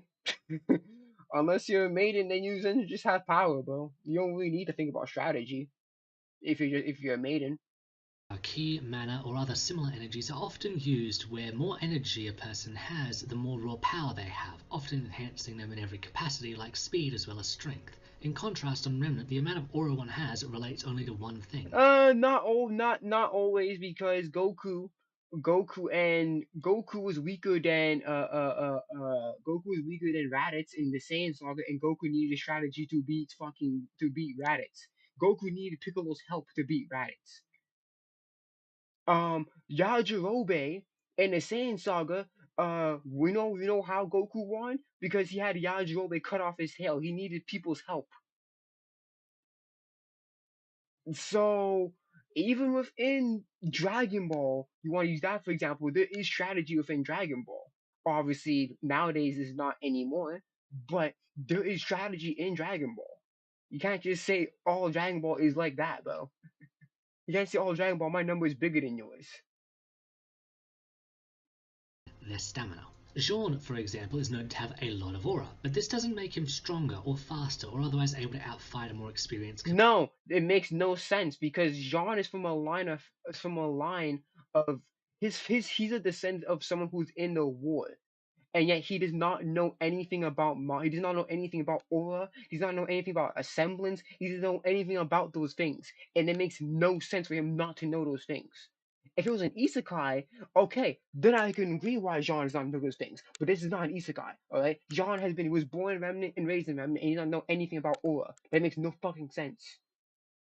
Combatant. It just means it takes longer to wear him down. But that larger aura is still useful in his role of support, as he can use his semblance and large aura reserves to refuel his stronger allies. This setup also allows for glass cannon type fighters to remain relevant. Weiss and Ren might seemingly have less durability or stamina than their allies, but that doesn't translate into less strength. Weiss's strength was able to match the blasting power of the Colossus mech's massive cannons, and her lower durability doesn't stop her summons from being physically powerful either. Meanwhile, Ren is a ninja who can overcome stronger foes by weaving around them and delivering precise, concentrated blows of aura to blitz their defenses or just wear them down over time. Even Hazel, as one of the most powerful fighters with regen that lets him regrow a hole in the chest while fighting, could still lose to someone like Tyrion, as his semblance lets Tyrion bypass aura and his speed would let him get past Hazel's defenses. Simply put, and not only that, Tyrion is also a Faunus. He's a Scorpion Faunus, so you can just poison people. Guess we're gonna forget about that, huh? having the most aura doesn't make you the fastest. Being the strongest doesn't mean you can just muscle your way through a fight. Being the most powerful, even with the aid of magic, doesn't automatically mean a win for anyone. The RCS helps keep fighters and battles varied and diverse. Yeah, and again, Dragon Ball had that for a bit. Raditz was factually stronger than Goku, but Goku Go, but Goku needed Piccolo's help to beat Raditz with strategy. Vegeta, when he went into Great Ape form, he was factually stronger than Goku. But Goku needed Yajirobe's help. Bro, you can't, no, bro, you can't be saying, oh, Dragon Ball doesn't do this, but it can, no, bro. And first of all, Superman ain't trying to kill people, bro. He ain't like that.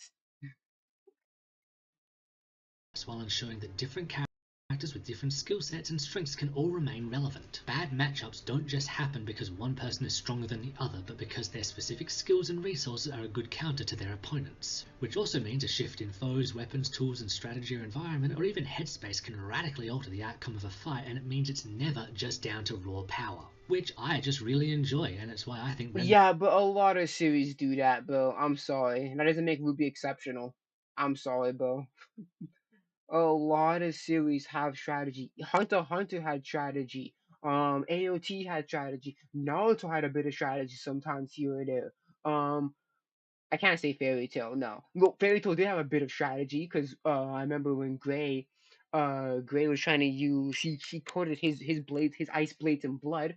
That way, uh, that way I think he was fighting someone that like trying to manipulate she can't manipulate like living things.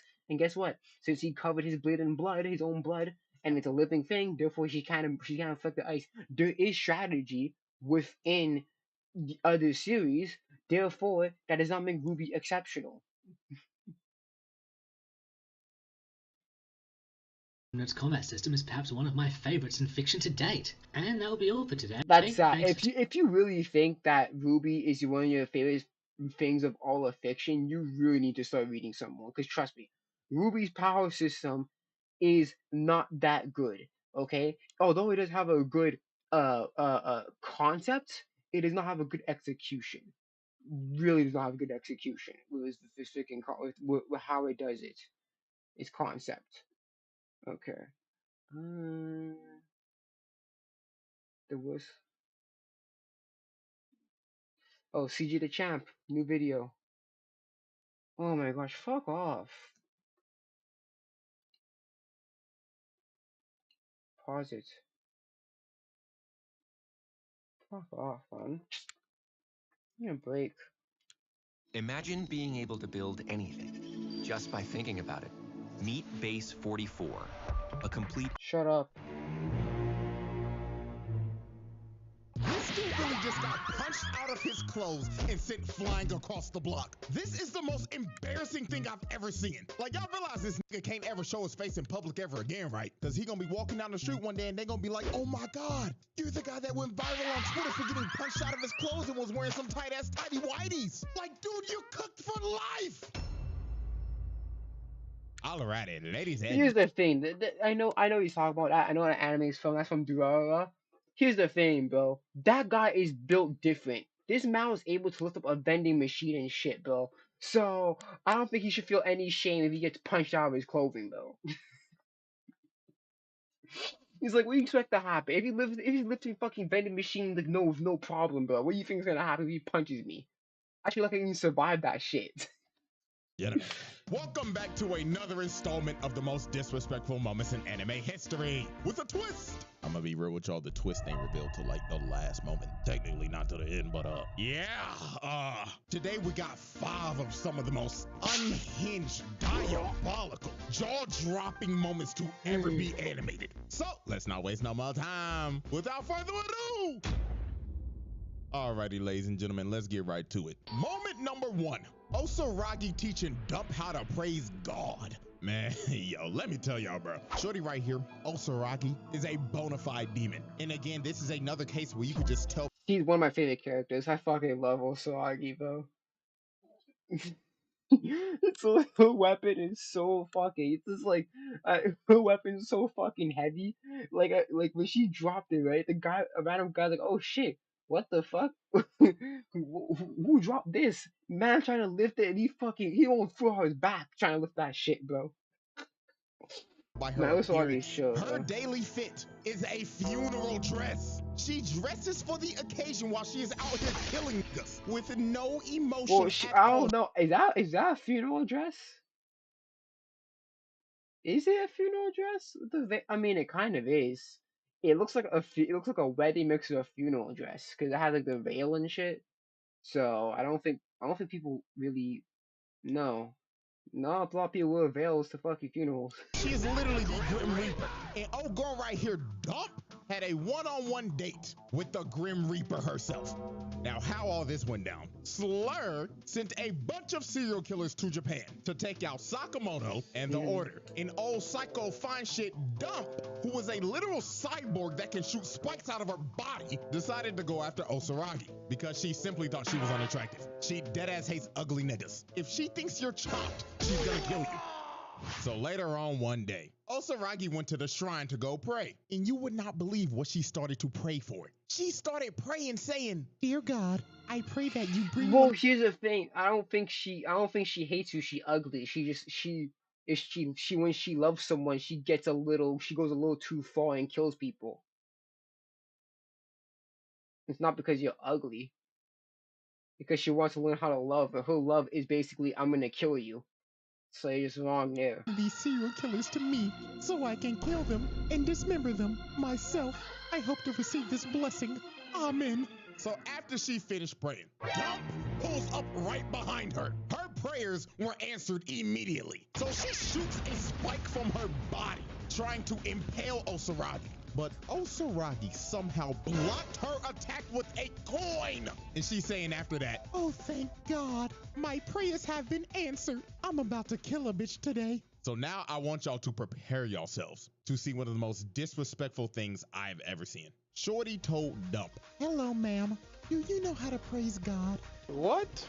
"Oh, well, allow me to show you how to praise the Lord." So she palms her head, takes her over to the statue and slams her head twice. And she told her, "First, you bow twice." Then while Shorty's struggling, Yeah, that was a hype moment, man. She was like, yeah, he did pray God. You bow twice. Don't forget the don't forget you must ring the bell. Bam. That's yeah. unconscious, she claps her in the face, then claps her again. Yeah, you gotta clap your hands. Yeah, bow your head twice, clap your hands twice, and you have to pull the bell. Yeah. And told her, "Then you clap twice." Then picks her up and drives her face into the offering table.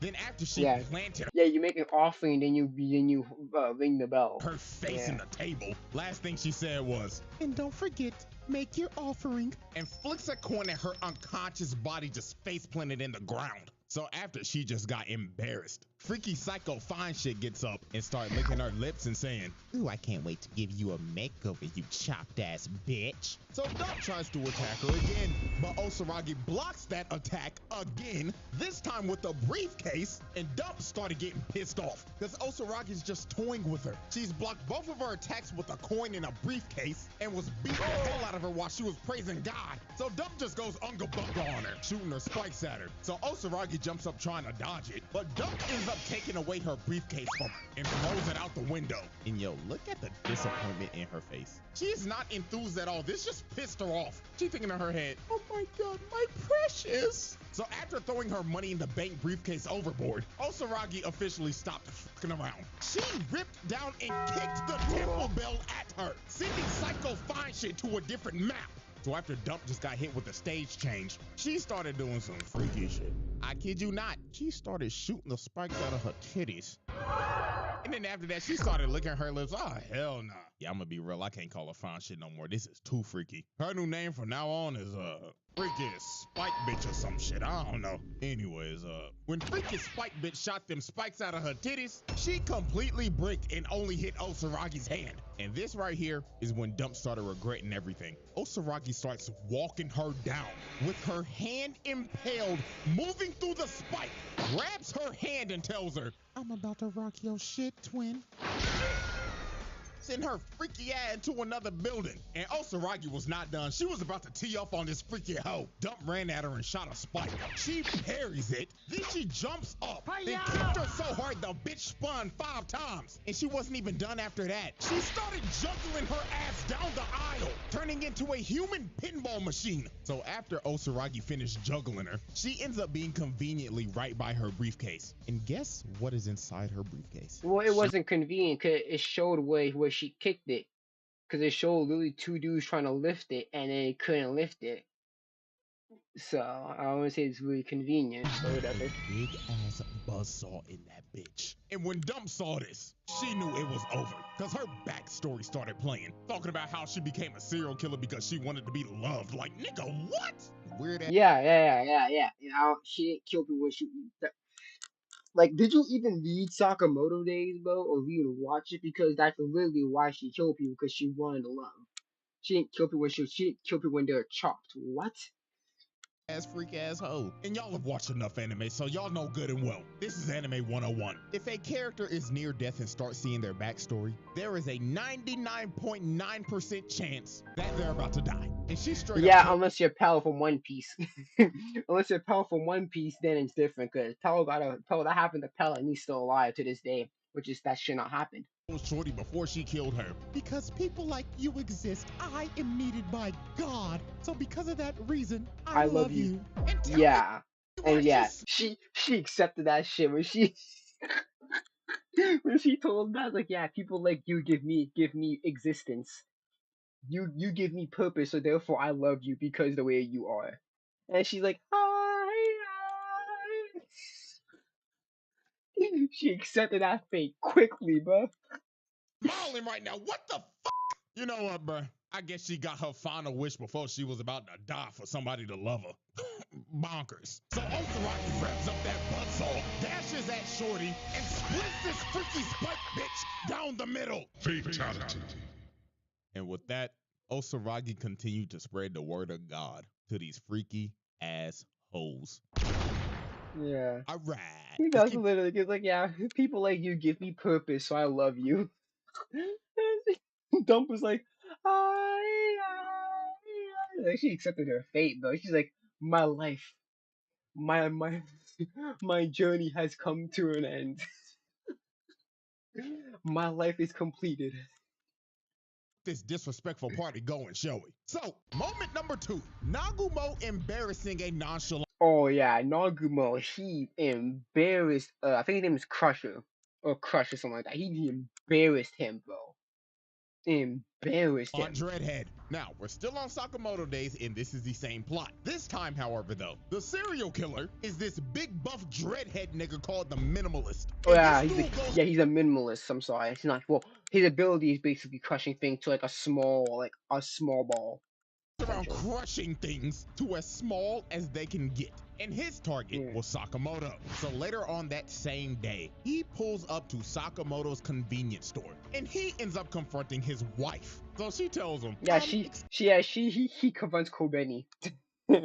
Cause she really looks like Cobain with the beauty mark and everything, bro. "Excuse me, sir, can I help you with anything?" And he tells her, "Hey, bitch, where your fat ass husband at?" So to start intimidating her, this man grabs the cash register and starts crushing it into a ball. Then after that, he rips the desk in two. So then after he finished his intimidation tactics, he straight up looked at her and told her one more time, "Hey, bitch, I'ma ask you one more time. Where is that fat ass nigga Sakamoto?" But Sakamoto's wife was not acting like herself at all. She was weirdly calm this entire situation. And the reason why is because it wasn't her at all. She dislocates his arm and stabs him in the neck. So he ends up falling down. And then she just looks at him and tells him, "Gotcha, nigga." And she turns into Nagumo. This man disguised himself as Sakamoto's wife to just with this dude. How do you even do that?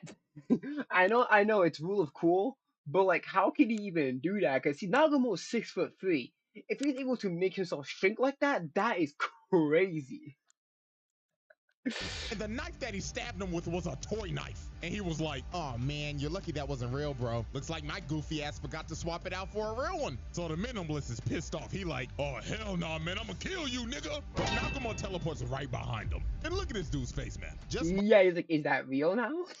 Look at the knife I have now. Is that a real knife or not? You want to test it out? By this frame, you can tell by the face he making. I They should have just fucked. bought some Newports and left. And I'm not gonna lie to y'all, bro. What he does to bro is honestly worse than what Osaragi did to Freaky Spike bitch. So the minimalist starts to Oh grab yeah, he. Nagumo played of minimalist hard, bro.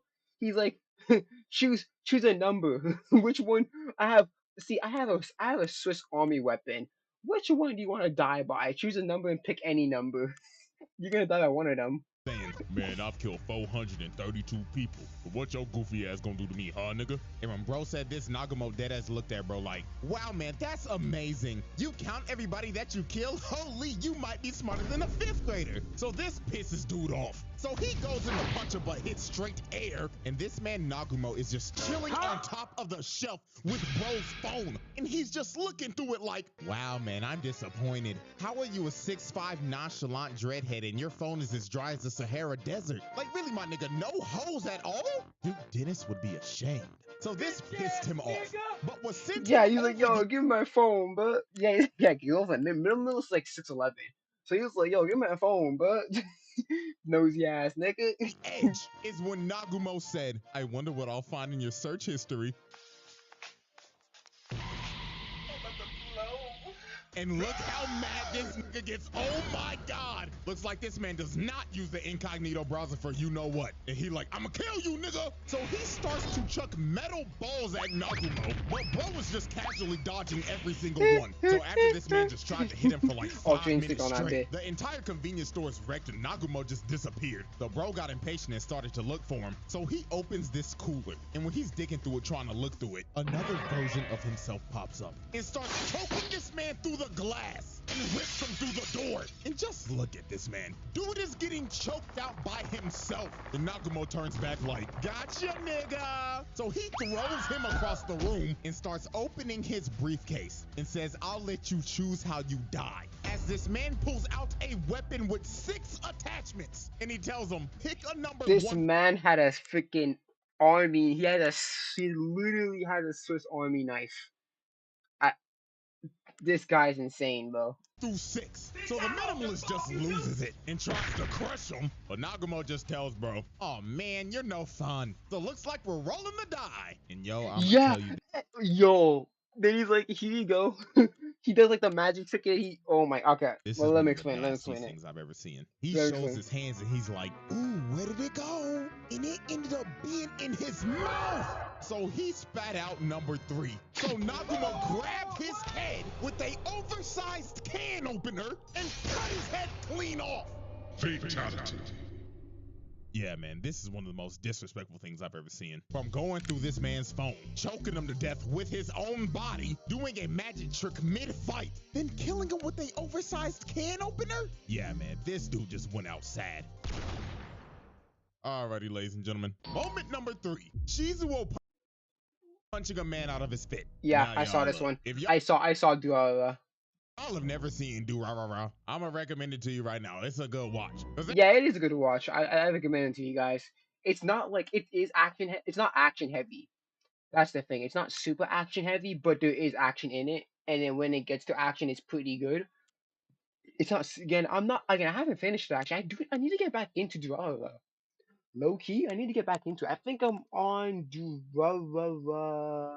Let me see. I think I'm on the 2nd season.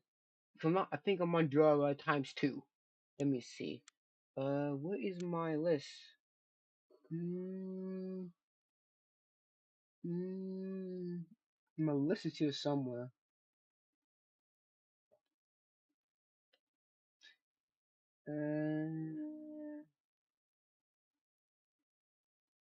Shit, it is not anything here.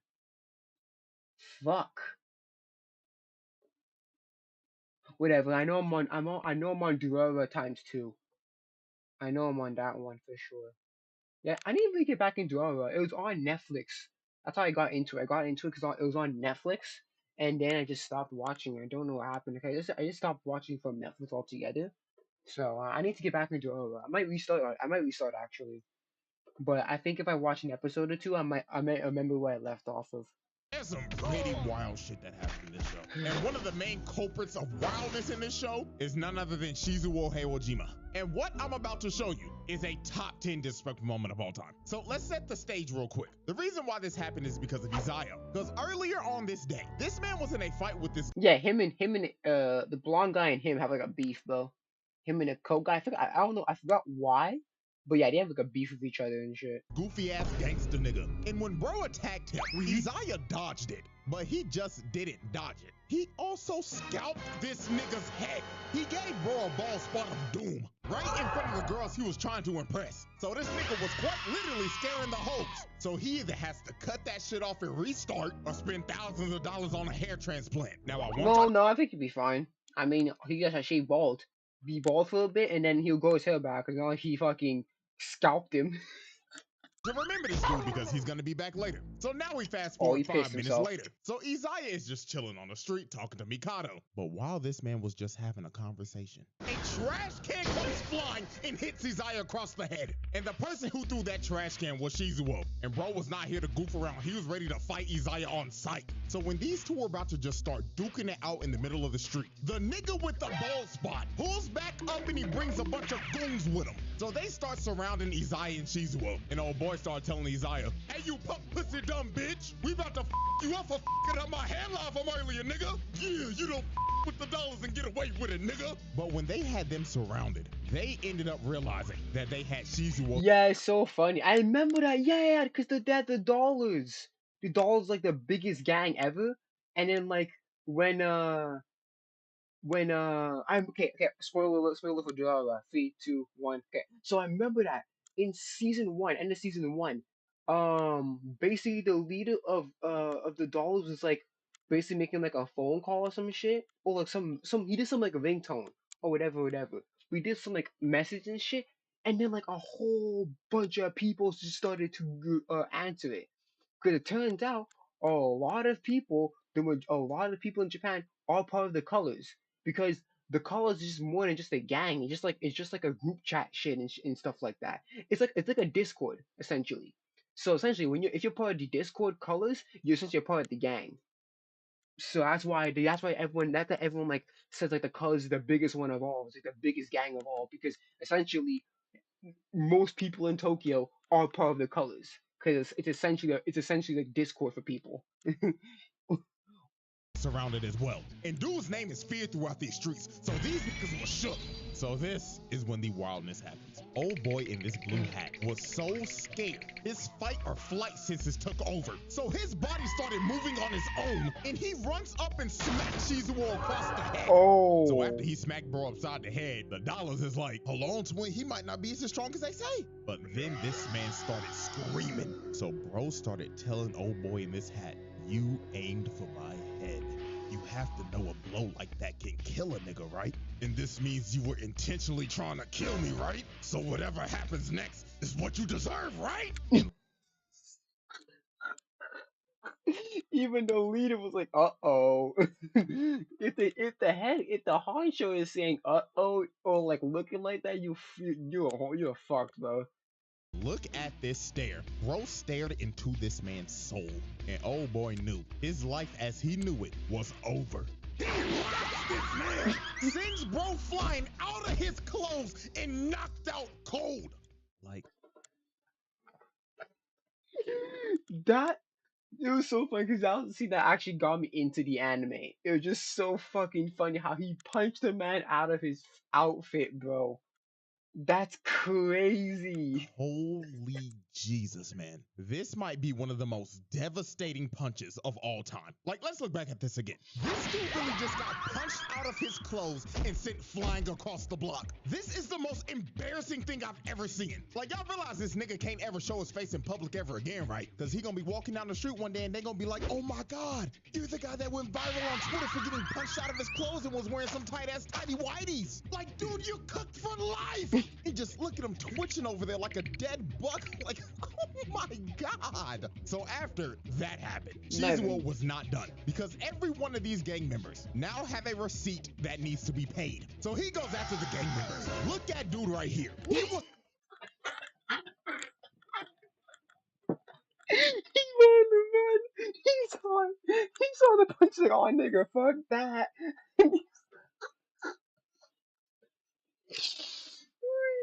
avidly trying to run away, but Shizuo said, "Nah, nigga," as he threw him into another person and just started bodying every single gang member.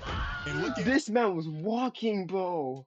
He threw him into another look person look and look just look look started look look. bodying Look at this. He wouldn't even want to do it, but he just say, "Yo, bro, can we just?"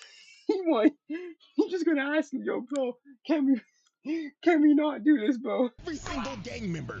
And look at old bald spot. This man fearing for his life, thinking in his head like, oh God, the rumors were true. This nigga really is Ikabukuru's King Von. So the dudes behind him was like, nah, we're King out, Von. bro. As Shizuo runs up behind Baldy and kicks him so hard, the beanie fell off his head. So the world could see that beautiful bald spot. So while he was beating the hell This man was cross-eyed, bro. He got kicked in the back of his head and he went cross-eyed. Oh no! He actually ended up cross-eyed.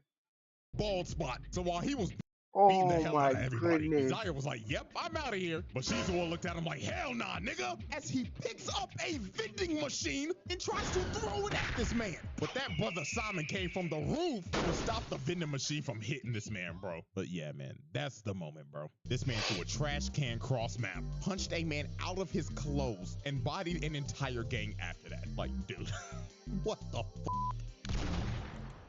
All right, let's keep it pushing. Moment number 4. Ichigo calling an ambulance before a fight. Yep, we're finally doing Oh, this this moment. one. Now, this is quick, but this moment is a absolute classic. So these dudes were bullying Chad. And I don't know why, but out of all the people you chose to bully Chad? You chose to bully a buff-ass 6'5" Latino nigga that looked like he pushing 30, but he's 16? Yeah, these dudes deserve every amount of ass whooping that they got, because this is just idiotic. So earlier on in Yeah, cause like, not only that, cause like Chad's like a nice guy and shit. He knows that they're not gonna fight. He's not gonna fight back with that. He's not gonna whoop Chad's ass. So Chad's like, I can whoop you. I can whoop you anytime, but I'm gonna be a bigger man, for figuratively and literally. day, our boy Chad was just walking and chilling, listening to some music and minding his own business. Now these two idiots decided to sneak Chad with this big ass rock. Like, dude, you know you can kill a person with this size of a rock, right? Like, these dudes was trying to catch a case. So he comes behind Chad and hits him across the head. So later on that day, Chad wakes up surrounded by a bunch of bullies, and in front of him is this ugly ass nigga. Like, if you looked up the definition of chopped, bro would be the first person that pops up on Google Images. Cause Jesus, man. So old chop dude decides to rip off Chad's amulet, and before he was about to break it, he said, you know who else is chopped? My This man Ichigo really came out of nowhere and hit a drive-by on this chopped ass nigga and rode him like a skateboard. So after Ichigo Tony laid Hawk, bro bro. out, he starts picking bro's pockets and takes his phone. So old chop dude is like, wait, I didn't get to finish my joke. Do you want to know who else is chopped?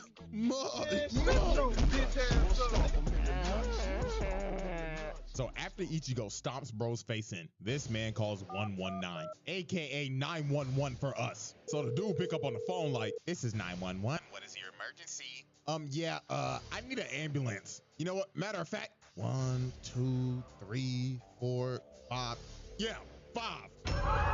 So this man drops the phone and starts beating the hell out of all the bullies. This man just took on a 1v5 and called 5 ambulances pre-ass whooping. Like, do you know how much confidence you have to call 5 ambulances in advance? This is just wicked work, and he beat their ass. He stood 10 toes down. Bro actually pulled off that legendary meme. Call an ambulance! Call an ambulance!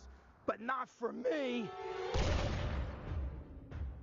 Alrighty, ladies and gentlemen, we have reached our final moment and the twist of this video. Moment number 5, Kuvira proving Korra is washed.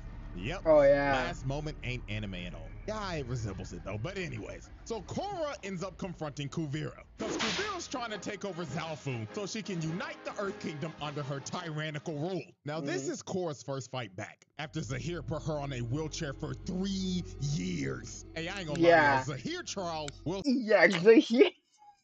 She put.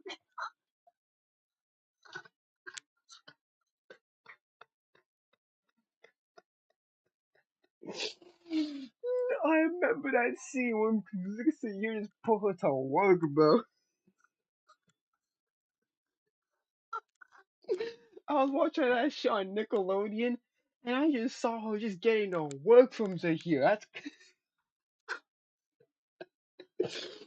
Oh my goodness, man. Yeah, Zahir.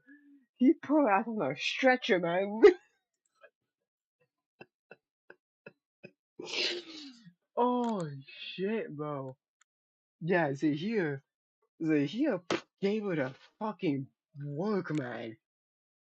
This man, you a fraud, bitch. You ain't no avatar. Oh, you ain't no fucking avatar, bro. You fucking fraud, man. Yeah. Zahir's my favorite villain, Cora. He gave her the fucking work, man. Oh my goodness, man. Nah, Zahir, he he whooped her ass, man. To the point where she got PTSD from that nigga, bro.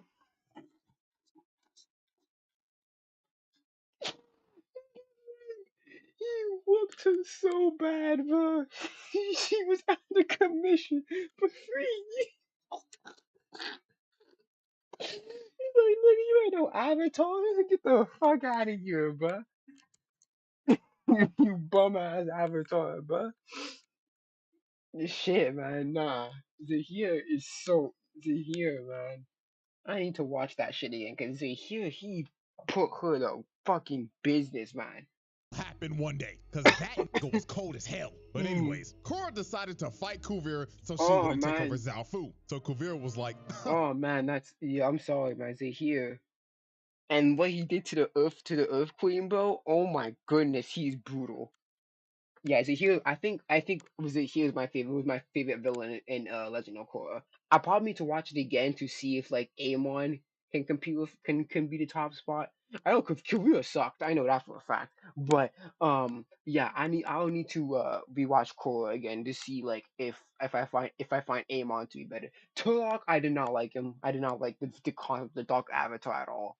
But yeah, it was Amon and Zahir, and I think for me I like Zahir the best. He's the best villain in the Korra series. fine. My Fuck man. soldiers, I am giving you all a front row seat to show you all that the Avatar is washed. Her sorry ass could never live up to the legacy of Avatar Aang. So let me show you why she's the worst Avatar of all time. And man, Korra did not beat the allegations this fight, because this was just brutal. So Korra starts it off with firebending, but Kuvira is weaving every attack. And then look at this, man. Kuvira gets inside, hits her with the earthbending combo. Then she hits her with the metal bending, then flips her ass and throws her on the ground. And while all the soldiers are cheering, look at Kuvira feeling herself. She over here emoting like Ali, like, yeah, I knew your ass was washed. So then he go to It's like a Riley from Boondock, like, yeah, nigga. What's up, nigga? next sequence. Korra tries to use airbending now, but she dodges it, ducks the fire and hits her with the hell sweep, and hits her with another shot for good measure. And man, I ain't gonna lie to y'all, bro, we gotta find Kuvira's actual birth certificate. Cause no way she was born in the Earth Kingdom. She had to be born in the Weave Nation. Cause dog, look at this. Korra is using every single element, but she can't land shit. While Kuvira's just bobbing and weaving, bobbing and weaving. And then look at this. Kuvira takes out Korra's leg, blindfolds her, and hits her so hard she goes flying. And I mean, bro, it just gets worse from here. She jumps up trying to do aerial attacks, but Kuvira hit her with an anti-air, knocking her on her ass again. And then here come Korra again. She tries to hit her with another two-piece, failed. Then Kuvira hits her with metal again and lifts her up and throws her down. The Avatar is getting whooped by a background character from season 3.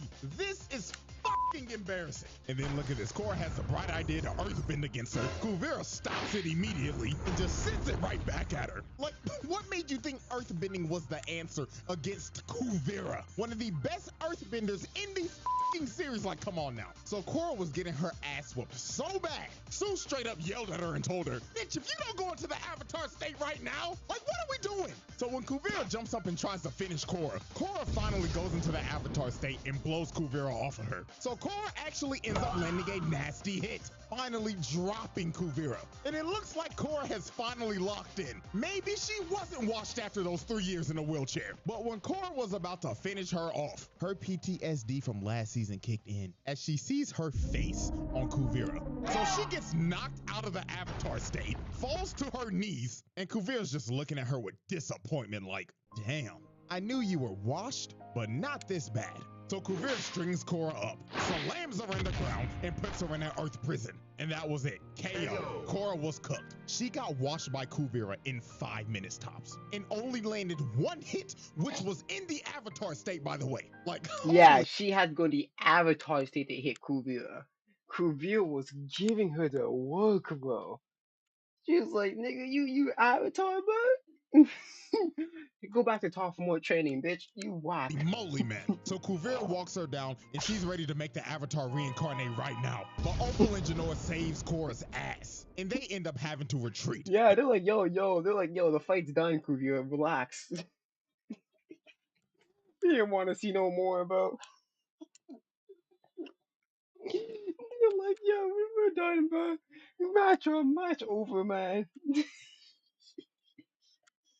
And look at Kuvira hyping up her niggas like, I told y'all she was washed! Zafu is ours,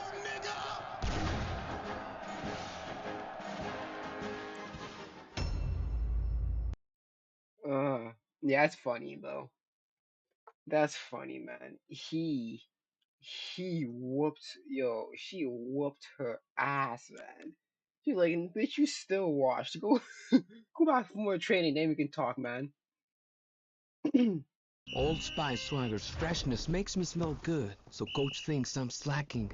So I took my old Some of you are like, Pack, I'm fat or skinny, and you want to change your body type in NBA 2K26. Well, I know the exact way to do it because 2K kind of hides it and they don't explain it to you. So I got you guys. You have to go to the Gatorade training facility. It is going to be on the top right of the map in the city. Once you come in here, you have to do 4 workouts and get at least 3 stars on buff one. So basically, it's basically like 2K25 where you had to do the workouts for a certain amount of time, and then when you do, I think when you do all, we do each of, I think. Cause here's the thing, it takes like a month to get it right, and what you do is you basically get a work, you do a workout for essentially each. You have to do at least 3 stars or more on every single workout. So yeah, we get 3 stars or more on every. No, I don't think you have to get 3 stars or more. I think you have to just get. You have to at least do every single workout at least once, and then you get the every body type. Cause you get like some gym rat thing where you can basically get any body type that's available to your build. So it's like If I 2K25. complete this. There's a couple I recommend, but the box jump, the yoga ball, the agility hurdles, and the pull-ups are all pretty easy to get this done. The yoga ball one is like by far the easiest one here, you can see. And just like that, after you finish your 4 workouts, you do an excellent workout. And now I've unlocked a buff body type, and I can get a stocky body type next. And you can already see here, I put on a little bit of muscle. Hold on now. Now, how do you change which body type you want is super simple. You're going to press start and you're going to go to my player. You're going to press appearance and then you're going to go to vitals. And now you can change from buff to tone. So super, super simple on how to get the body types you want. And I can even get a stocky one. Yeah. It's essentially 2K20. Essentially like last year. It's basically last year. We have to do every workout at least once, and then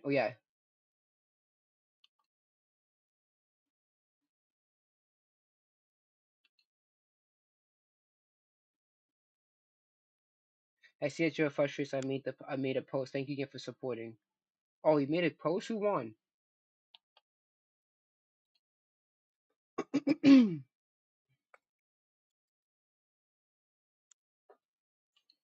Cause I didn't get shit. I'm pretty sure I lost. Yep. I lost. Cause I didn't get anything. I'm like, yeah, I just lost. Cause he said August 29th, and I didn't hear anything from him, so I just lost. Whatever. I'll probably get it next week anyways, cause it's only you have to buy like the super expensive edition to fucking play it early. I'm not doing that shit. I like 2K, but I'm not gonna go that fucking far for 2K. Oh, I finally did the fucking adaptability shit.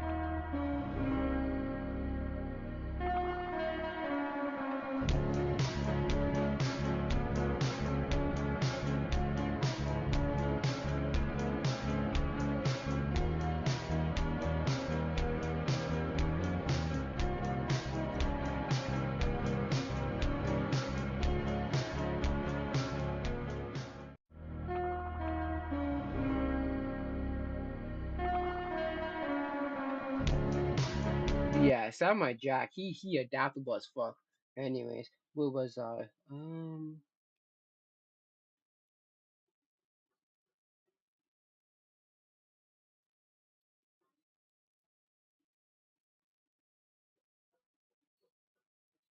eight Roblox is now 18 plus because of Chef and Chris Hansen. Yeah, Chris Hansen's into it now. He's in it now. He's like, yeah, I'm supporting you, Chris Hansen.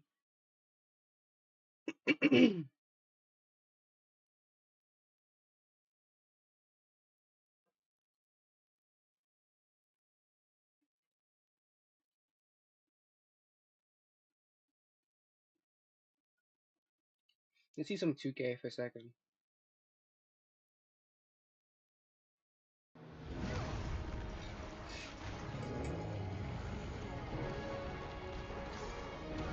My dear. Look at this defense right here. Look at this. Look at how they're playing defense. Look at this. Is that how people have to guard me? That defense sucked. How you play defense like that, bro? I'm gonna have one guy in the paint, one guy guarding me, and I'm gonna have my guy Are wide you always open, on the bro. game? It's my job.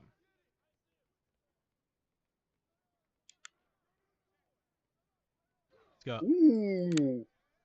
How do you keep green? Okay. Because I'm timing my shot right. Time your shot right. You get green every time. For the first time ever. Is it me or does it seem fluid?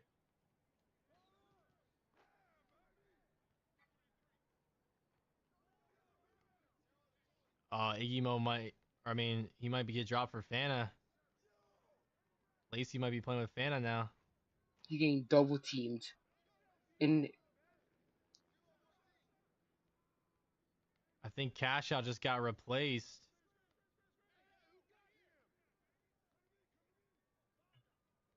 yeah, it seems more fluid now. It seems really fluid now. Like you actually like blend the moves again. Because I think that they use if I'm correct they use AI. Yeah, if I'm correct they use AI and shit for this one. So like they used AI for like the in between moves, the move set to like better make it fluid. Now you're brown. What I missed? No, this is red. This other guy that's guarding Blick, he's trying to double, it's just not working. Yeah, because the issue is if he tries to double you, look, makes the free. Oh, he doesn't make the free. Makes the shot. Doesn't make a shot. Yeah, because you know you're the bigger threat, though. Hell no. I'm getting this next week, so expecting next week to do a 2K stream. Right? Because I Let's see think who else is on right now. cause I think you get 2K. What's You up, get Noise? What's good, Rylan? 2K's next week, right? Joe already made a second build.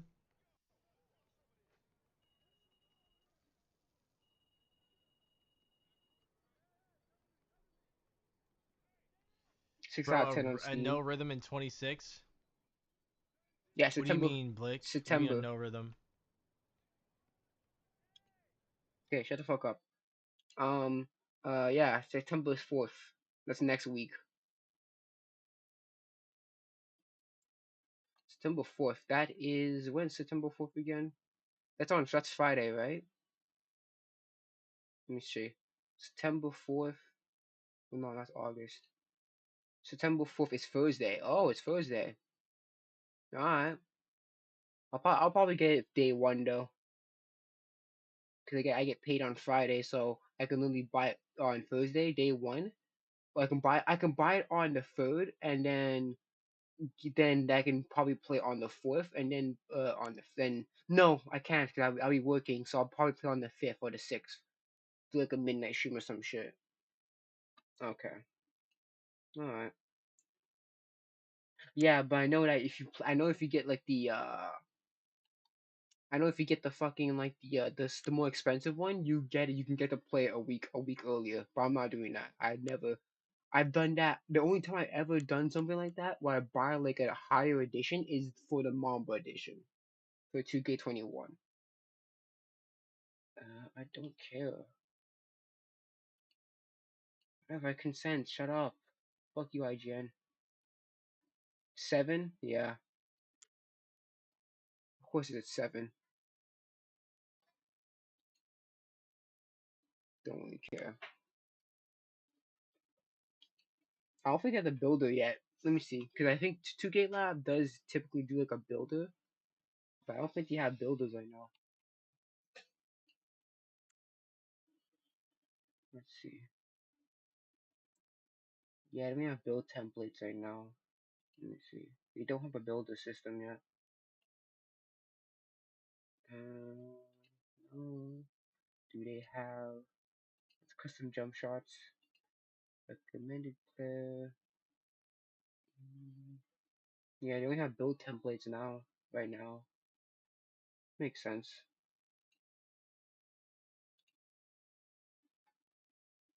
How's the 60 seal going? Actually, it's literally fine. Shot. I mean, good rebound. On his head. Oh my god, I mistimed it. That was a green window. Yeah, it seems more fluid now. Could have got that. Jumped too early.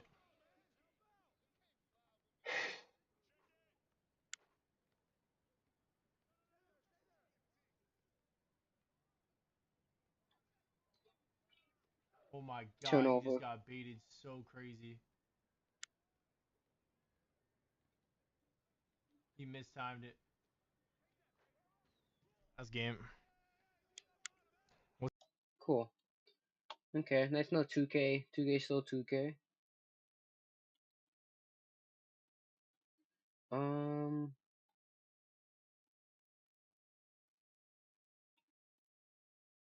I don't think I have anything else in mind.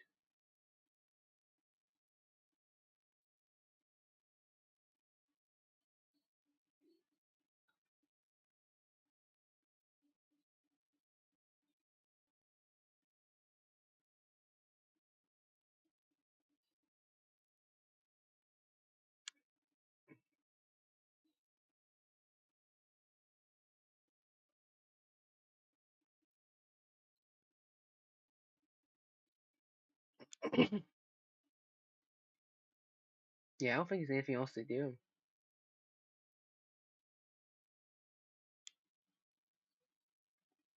Yeah, no, they're not. Griffin and Aaron are nothing alike. Actually, no. You could argue. No, you can argue the first half. The pre-time skip they're alike, but post-time skip they're not. The total opposite post-time skip. um, why don't we talk about Gooby Goober clips? Because it's a freaking literally. I have because it's a freaking look up. It's a freaking bad game. Actually, no. Oh, it's this version. But I don't even know that in game even came out.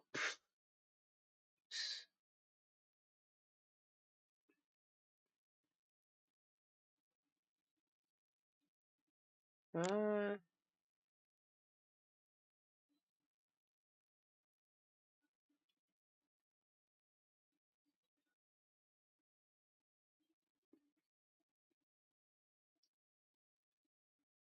hey, Quinn's ideas. Yeah, I like listening to his videos. He has a good voice. Yeah, he does like sci-fi shit. Yeah, he a big sci-fi guy. Well, he's a sci-fi fantasy guy, but he's more of a sci-fi guy than a fantasy dude. Uh,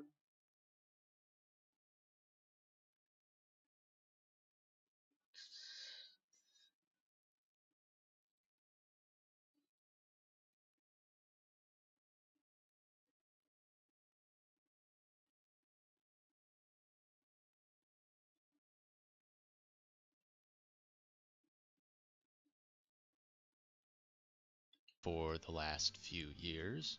How do you actually go about publishing something?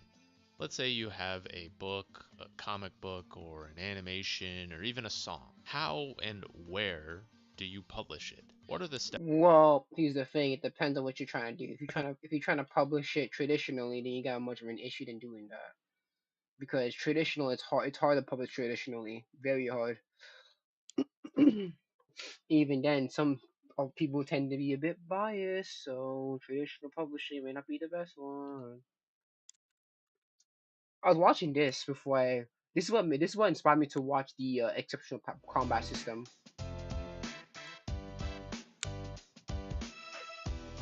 Yeah, yeah. Again, it's Ruby's power system. Again, it's great. Ruby. Here's the thing with Ruby. Ruby Ruby is great in concept, but it's not good when it comes to execution. That's just what Ruby is. It's just not good when it comes down to its concept, not concept to its execution. Items and even the ability to influence Grimm, among other such horrors. Only a handful of beings possess access to magic. No, wait. Are you saying? Is he saying the lamp was what was like controlling the Let's Grim go when back to the start of the. No, he was basically saying that the basically like the Grimm are attached to the magic for some reason, are addicted to it. Not addicted to it, they are attracted to the magic of the lamp. Even though I just Salem just controlling them. Not Salem controlling them, but let's just Salem just basically telling them, hey, remember this scent. Now go find things that have that scent as well and kill anything that goes in your path. The magic section, because that was Skill and concentrated force. The endless hordes or the kaiju style Grim present a threat all their own, and even Not really, because they have mechs again. I always said this. They have a mech for that just for handling that situation. So. weak Grim can tear through things like cement and steel with relative ease. Magic Oh is my goodness, cement and steel. like freaking some Ruby characters can already do that on their own. the secondary outlier, an echo of power from Remnant's first inhabitants. It allows one to completely control and even create natural phenomena without the aid of dust. It can also allow for shape-shifting abilities and, based on key lore, the creation of magical constructs, enchanted items, and even the ability to influence Grim, among other such horrors. No. That's Salem's hand. That's her giving a bloodhound creature, a creature designed to hunt by scent, a smell. Yeah, specifically Oscar smell. It's not magically influencing the Grim. I actually don't know why the Grim follow Salem. I just imagine because she's been poisoned with Grim goo. Yeah, as I assumed too. I just assumed that she poisoned by Grimgoo, and then she essentially. I mean, don't all Grims come from her essentially because she essentially creates the Grim, or has been Grim like existed for all this time. I don't think they existed for the whole time. I could be wrong. I've had to fucking be one of those submitted material. Oh look, Grim has been around all this time. It's just no. I'm pretty sure all Grim come from Salem, or at least most of them are made by Salem or whatever ink gooply shit that she makes out of. So they're her creations, whatever.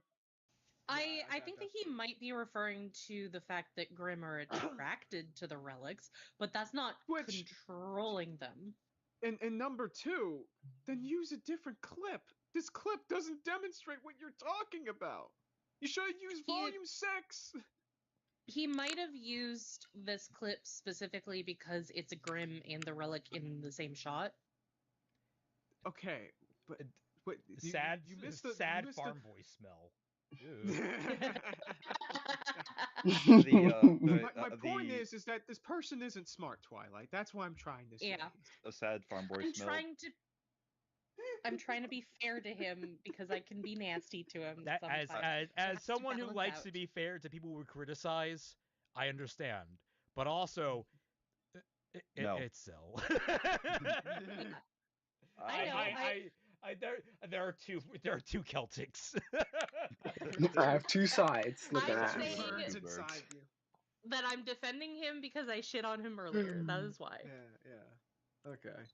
Only a handful of beings possess access to magic, and most of those we see are only fragments of true magic, hence it being called an outlier. With all that Yes, because because we know that freaking the freaking two gods destroyed the first world, and knowing that's the second world, therefore it's a very much an outlier. We all know that because we all seen Ruby. the way, I want to discuss what I. Why? When was it ever mentioned to be an outlier? Why? What? Well, was that mentioned before the Grimm section? Because you said that was a second part. Yeah, it But said like there I was don't like remember that being. I don't remember the Grim being called an outlier. Your script often. No, I think he's calling the concept of magic the outlier, not Grim. I think magic is the outlier. What are Grim made of? I don't fucking know. You tell me. I don't fucking know what the Grims are made out of. It's made out of this groupy thing that comes out of where Salem lives. I don't fucking know what they come out what they're made out of. Don't ask me. Your delivery there, man. Did you want to do another take? I think you tripped over your Yeah, I was words. about to say, how many takes do you do in your videos, dog? Like, I know I run kind of myself screw up ragged my words. recording half a Fixing Ruby episode. Like I was gonna.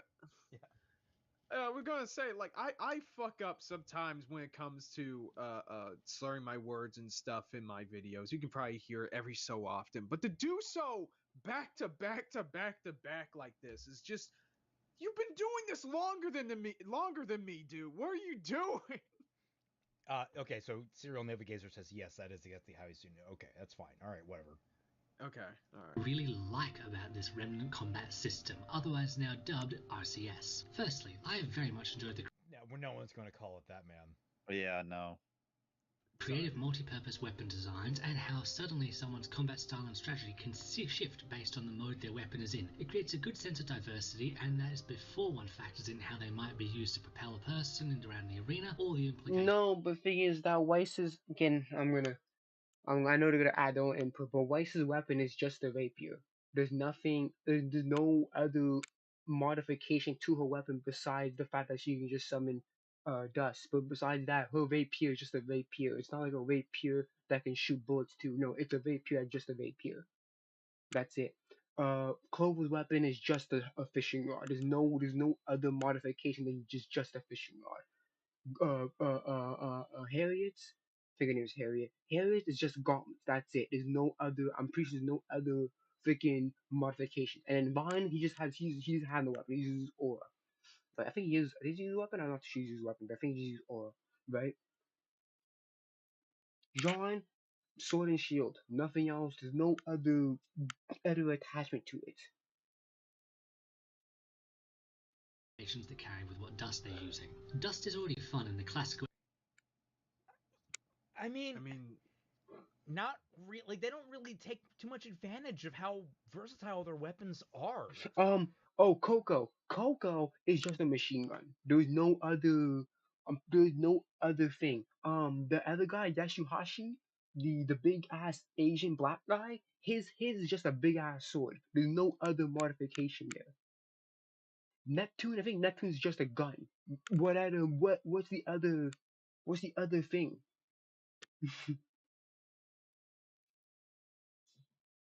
Like, No. look at Blake standing here with her fucking pistol. Like, yeah, the way that they use their weapons are just overglorious. They may as well.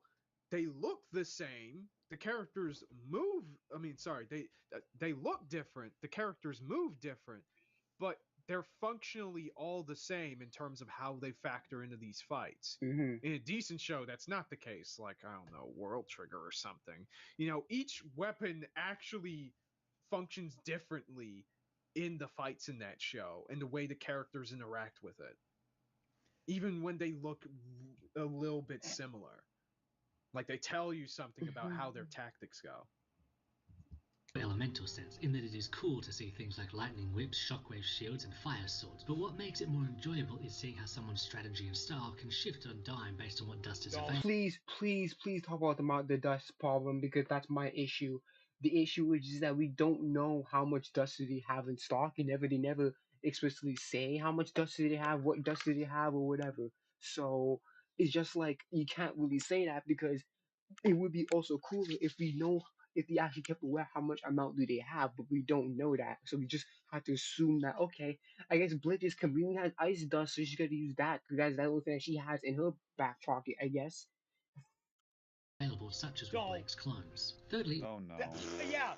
Now show the part where Gira, Sun, and Blake stand there as their two most deadly opponents are completely immobilized and do jack shit to them and let them escape from the goddamned ice over the course of like 30 seconds. I'm sorry, Zell. Don't cut away from that. The first words out of Gura's mouth should have been "Jump those motherfuckers." Exactly, dog. Break their arms are encased in ice. Let's fucking like lift them in a wrong direction and break their elbows. Hell.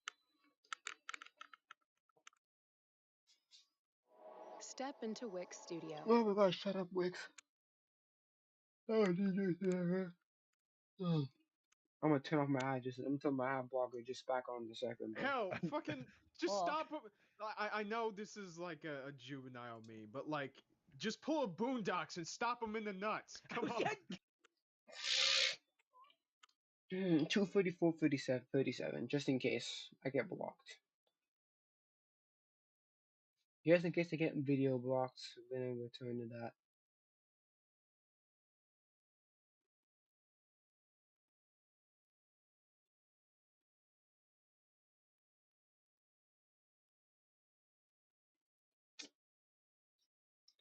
Fucking asshole.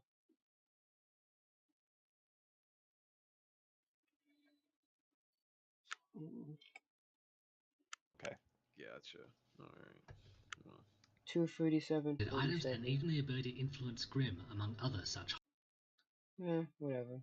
238. Their Whatever. katana, and instead of having it be a beam one, they have it be a regular steel one, which basically no one else does. And the reason why they did this is so that they can drag their opponents to a specific part of the arena and turn the lights off so that they wouldn't be able to see the slash. That is a perfect example of strategy being used with the system right there, just off the top of my head. And there's a bunch of others I could name. Okay, so like here's another thing.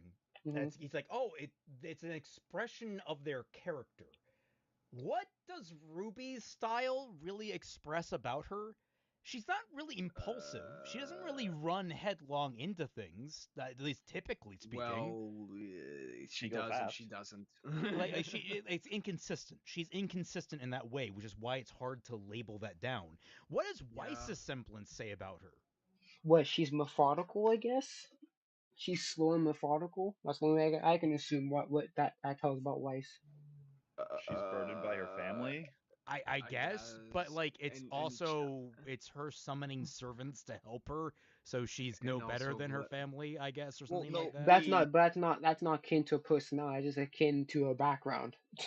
The thing that you can like point to is for more of a thematic thing for Weiss is that she has to summon Grim that she herself has beaten.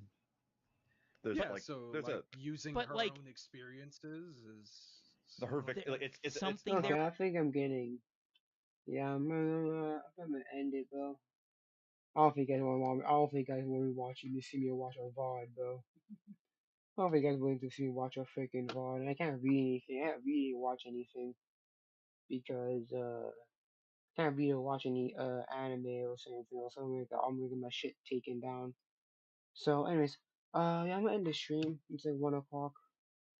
Tomorrow is gonna be Cyberpunk, so please be aware for that. Tomorrow, at 9:30 p.m. EST, it's going to be Cyberpunk. So be